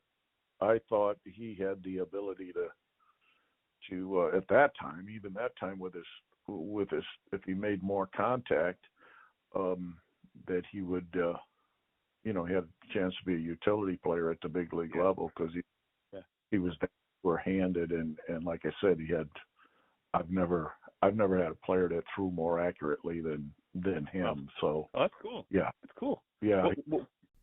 So again, is this bittersweet hearing stuff like this, that you would be valued differently, that you're 20 years too early, that your career could have gone a little different if you were in today's game? Or what does that feel like to hear something like that? It is what it is. Yeah. Yep. I'm separated enough now that it's, it's something that crossed my mind from time to time. Yeah. What if type deal, but yeah. Yeah. What do you do? I think it's cool hearing that though from him, right? Yeah. From a dude like that knows the game. Yeah, definitely. Cool. Last one, Corey's power. If you played him every day at a big league level where he could play there every day, he had, I would say, 25 to 30 home run power. So he had plus five. Yeah. He would. He reminded me. He had like Randall Grichuk type of power. Okay. That type of power for when being an infielder. Everyone has big respect for your power. He remembers seeing you in Akron previous to that and how powerful you were. Had tremendous power, and he said this was the last one. The luckiest guys on this earth get to play baseball till maybe 35. So Corey should be really proud of playing 9-10 years in pro ball. So yeah. No, that's cool. Yeah. I'm surprised he didn't mention the after the first year that I played for him. I played a lot of third base. I didn't know what my options were for the following year. Mm-hmm. I think you mentioned I hit low twos, and that's only because I got 3 hits on the last game of the year that put me above the Mendoza line. Yeah, so I wasn't sure if I had an option for the next year. They're gonna bring you back. But there was a time late in the season that I remember just going to second base because there was nobody over there and turning double plays, and I wanted to make sure that DJ saw that because our second baseman that year, his name was Kanabo Cosme, and he was one of the better players in the league. So nobody was playing second over him, but I knew he was moving up. Didn't know what was behind me, but I knew I knew DJ liked me somewhat, and I knew if I could show him another aspect of my game, then absolutely they'd give me another opportunity, sure. and the shit worked. The shit worked because at the end of the season, you talked about going away speeches and having conferences with all the players. Like he mentioned that he's like, I hope you come back next year. You play second base for me. And cool. Didn't even say anything about third, which I had just played the whole season really at third for him. So I think I snuck in an extra year, and I was still feeling good about the year because obviously my dream under the radar was I wanted to hit a home run at Busch Stadium and do a backflip like Ozzie Smith. I never worked on the backflip. I was about to say, can you do a backflip? No, I never worked on the backflip because I never got to the big leagues, but I would have figured out a way to do it. I'm sure you could have. Yeah. Could you dunk in your heyday? I couldn't, man. Really? Yeah. Never could. Okay. Not even close. Anything different after this year, kind of where you're at mentally, or you're going to be 27 going into your next year here, so you're getting up there in age. Yeah. Yeah. Honestly, at that point, it was more of a lifestyle. Yeah. I don't even know if I was working towards anything at that point. Yeah. It was just like, in February I go Another to my year. other job, Yeah. and and I come home at the end of the summer. Yeah. It was kind of a routine. I did like being a part of the Cardinals Was it organization. cool being though. a part of that? Yeah, they're again another class act Yeah. organization. They treated everybody pretty well, and being associated with their big leagues. they had a good big league squad. Yeah. You know. Sure. I got to play an exhibition game one time, and I took ground balls with Scott Rowland. Oh, cool. And I don't know who else was splitting with us. Poulos didn't play with us that day, but I got a pinch hit. But after the game, Tony actually managed us that day, and he didn't take the lineup card. And you get it? Looking back on it, I should have grabbed the fucker, man. Right? Because I don't remember. Like I said, I don't remember exactly who played with us that day, but they had so many superstars that there was at least 3 or 4 on there, and my name was an extra. Yeah. And it showed me replacing somebody to pinch hit. Yeah. So it would have been a cool thing to keep for sure. Yeah. Those hindsight things. Yeah. Anything else from this year that you want to touch on before we move forward? I mean, not personally. I know I threw an inning. Or 2/3 one of those years, and I thought it was Hayati, dude. And I've told the story a couple times, but I don't think it was. For some reason I thought it was Yachty because I could picture. They called it a pass ball because it was. I threw high, and were you submarining? No. Okay. I might have mixed one in there, but I threw it a little high, and whoever was catching stood up instead of just reaching up and catching it. Yeah. And it popped out of their glove, and the guy got to second. So I guess to start over, I gave up a base hit. And then, base hit. They bunted him over. I got to make the play on that. And then the dude stood up on a high fastball, and it got away from him. So the guy's on third, sac fly, see you later. That's the end of your pitching career. It was. It was. But how'd you get put in the first place? They're just like, they just need a mop-up guy? Or like? Yeah. I asked, probably DJ's like, well, if he can throw a strike from across the diamond, he should be able to throw it from the mound. That makes sense. And he asked me if I'd do it. And I was like, fuck yeah. Why not? That's cool. Why not? I do remember the first year I was with them, though, when Rick was around. We were playing the Braves. I'll never forget Rick's sitting in the corner with 2 jackets on, just like shaking. Inkill? Right? Yeah, because it's so cold outside.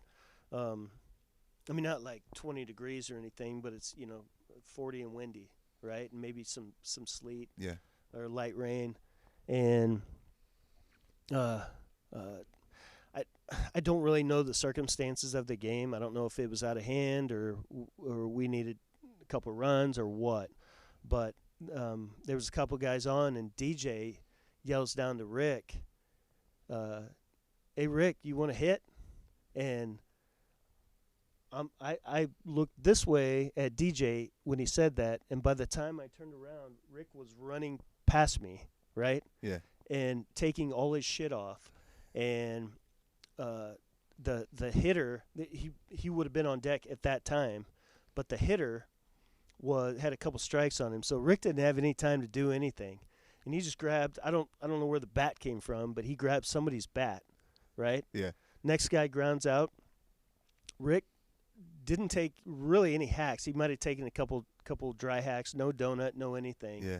And I don't know if it was the first pitch or the second, but hits like a 3-run homer to right. And it's like, God, this kid he's amazing, dude. Yeah, and it's like, is that probably the best athlete you've ever seen or up there? I would say. Yeah. I would say. I mean, just real. How do you? Just not super tall. He's only like what, 6'1"? Yeah, I think so. Yeah. But just long. Yeah. Yeah. What a stud! Could do anything. Yeah, could do anything. Really could do anything. Yep, I've always really enjoyed his career, and I thought, I've read his book too. It's just, I've always been so impressed by what he went through and was able to get back to the big leagues, and had a couple years where I think he hit 30 jacks in the show. Yeah, it's like, damn, like how do you? Yeah, and the one throw from center field. Oh my God. Well, when he was with Kansas City at that time, right? He had a couple highlight throws that were just like, what? Yeah. It's like, no, he did it, and he was a quiet guy. He was a lot of fun, but he kept to himself. Like he didn't go out and want to party with anybody. And right. I mean, he'd go out every once in a while, but for the most part, he just kept to himself. Right. This is going to be your last year, so I've got you at 27. in our own like kind of private text back and forth, you've kind of mentioned that like by the end you were kind of done.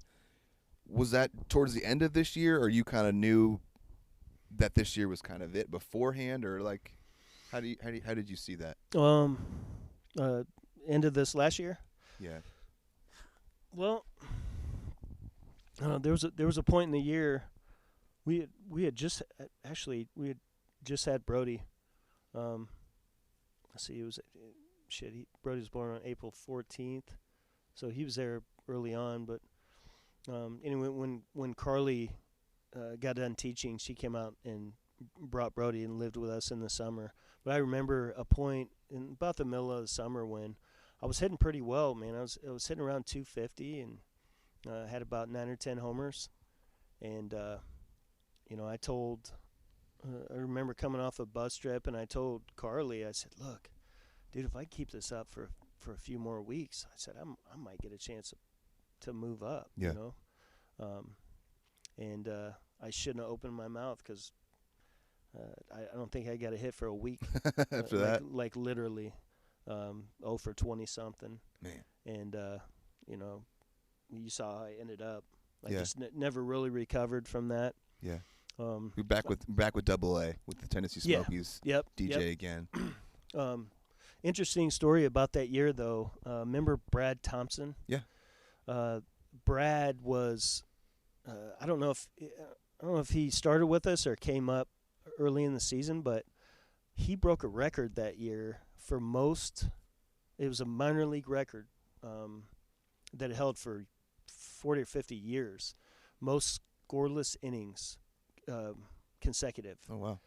And when we're not talking earned runs, we're talking scoreless innings. So yeah. Every inning, as he got deeper into it and he was approaching the record, like, was kind of nerve-wracking. Sure. Because if you kick a ball, no, you don't want to be the guy. No. If you kick a ball and then that's it. And a base hit, his record's broken. But yeah. I mean, just a stupid record. It was like 50 or 60 innings. Oh gosh, that's crazy. Yeah. The minor league ball. Yeah, unbelievable. And then, so you 13 jacks, 17 doubles, 100 games, but you hit 181 in your last year. Were you feeling kind of did you make it the full year, or did you get the chop? Okay, I made it. Made it the full year, Mm-hmm. And then so after that was it? So this was year to year then, right? After that, so you weren't technically released, because Right. you have to be re-signed. Exactly. So then you just were no longer seeking to play after that. You just was it a thought like did you and Carlie sit down and you're like, I'm done. Like I'm ready to start my next life. I don't see a path to the big leagues anymore, or what? Yeah, that's kind of how it was, man. And like DJ said, I took 95 in the air hole. Yeah, let's hear about that. Yeah, with about a month left. Nothing like that has ever happened to me before. Like, I remember the ball came out of his hand, Mm-hmm. and that's really all I remember. Wow. Like, I couldn't move, and it was right there. It was like threw a dart right in my ear. Yeah. And I dropped to the ground, and all I could hear was like wow, wow. Yep. Right. And I'm sitting there on my knees, really didn't know where I was, and obviously the trainer's out there, and I'm looking around, and I mean it's dead silent. And then I got the golf clap when I eventually stood up and right.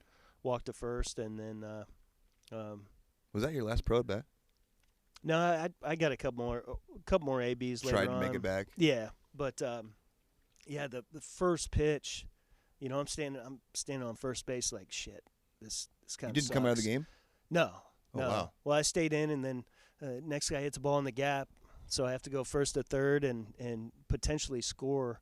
But after I hit third, I freaking tripped and ate shit, crawled back to third base, and I stood up and I told DJ, I was Something's like, not right. You got to get me out of here, you Yeah. know? And so I left the game, went to the hospital, and they ran some tests and shit. And Did you have like post-concussion syndrome? Like were there lingering things after that? Or yeah, that? I don't think they care, like the focus on concussions.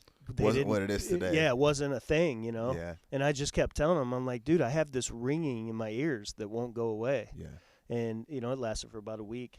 Yeah. And, Yeah, I got a couple more at-bats later on that season, but just that helped me make the right decision. Maybe it was Maybe it was the universe telling you. Yeah. No, it was, man, and it. I was like I said, I felt really good, and then when I went 0 for 25, I was just like, man, I can't do it anymore. I can't try and fight back from 200 anymore. You know. Was your love for the game fading at all, or was it just more about the results of kind of how it was going in your career? Yeah, it was everything. It was everything. Yeah. You know, that's one thing that is different from myself, and I don't know how Roger felt about baseball. I know how my dad and my brother feel about baseball. Mm-hmm. Like they love everything about baseball. Yeah. I mean, every single thing. I just really love to play it. You know. Interesting. You know, I feel like I'm knowledgeable in it, and but aside from that, I don't want to be a coach. Right. I mean, I enjoyed coaching my kids, right, and you know, and their friends and stuff, and that was cool. Right. But I had no aspirations of. You don't have to be around it like that. You just enjoyed playing. Yeah. I get that. I totally get that. Yeah. No, and like you said, I think I stopped enjoying playing it. Yeah. And that's not a game that if you're not having fun, you want to be a part of. Hell no. I mean, not that lifestyle anyway, because you know the game is only 20% of what you're doing. Yeah. You know. Well said. So was it? And this is a common thing here. I certainly felt lost when my career was over. How did you feel when it was done? And your whole, it's easy to get lost, and this is who you are. This is your identity. This is what you do. This is what you work for. This is what you train for. I mean, all your decisions, all your life is based towards this. And now this is gone. It's like, well, what do I do now? Yeah. Is that how you felt? No, that's in some ways. I mean, you said it right. You kind of lose your identity. Yeah. You know. I mean, I didn't know who I was. Very lost time. Yeah, I didn't know what I wanted. I mean, it was never a thought. It was never a thought. Even that off season, I was sitting around. In the back of my mind, I knew I wasn't going to try and play. I did talk to my agent a little bit. He said he could give me a couple invites if I wanted, but I figured it wouldn't have mattered. You know, I'd have just been another number. Right. In spring training and just hanging on. Yeah. Right. And I was ready to get on with it. Like you said, we just had Brody, starting a new chapter in my life. Yeah. Let's work towards building a future for him. And then the last time we sat down, you mentioned like a year or two after you hung him up, you kind of got a little itch to maybe think about playing again. Yeah, I did. I don't know. I don't know what.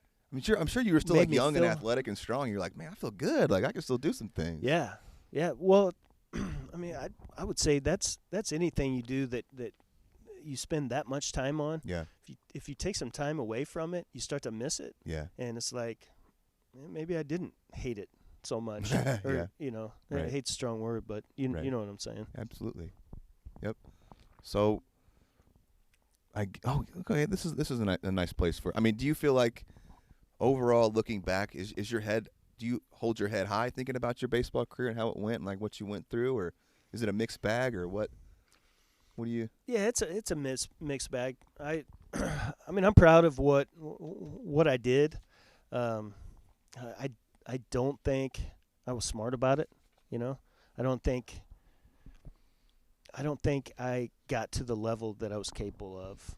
Gotcha. Yep. There's some what ifs. Sure. Yeah, and I think all of us have that on some degree. And yeah, if you've ever played a sport, I mean, there's what ifs every day. That's the damn truth. Yeah, there's a what if after every game. You gotta try to come to peace with them, but they can be difficult. I still sometimes wake up and I'm like, damn, what if that had gone different? Like, could that have totally veered me in a different direction? Sure. Cool. Let's kind of round this out with I got some awesome quotes here to I've been saving some of these, so. I said unless you have, do you have anything else to add here before? We're going to wrap it up right here and then pick it right back up where we left off in part 6. So Stay tuned.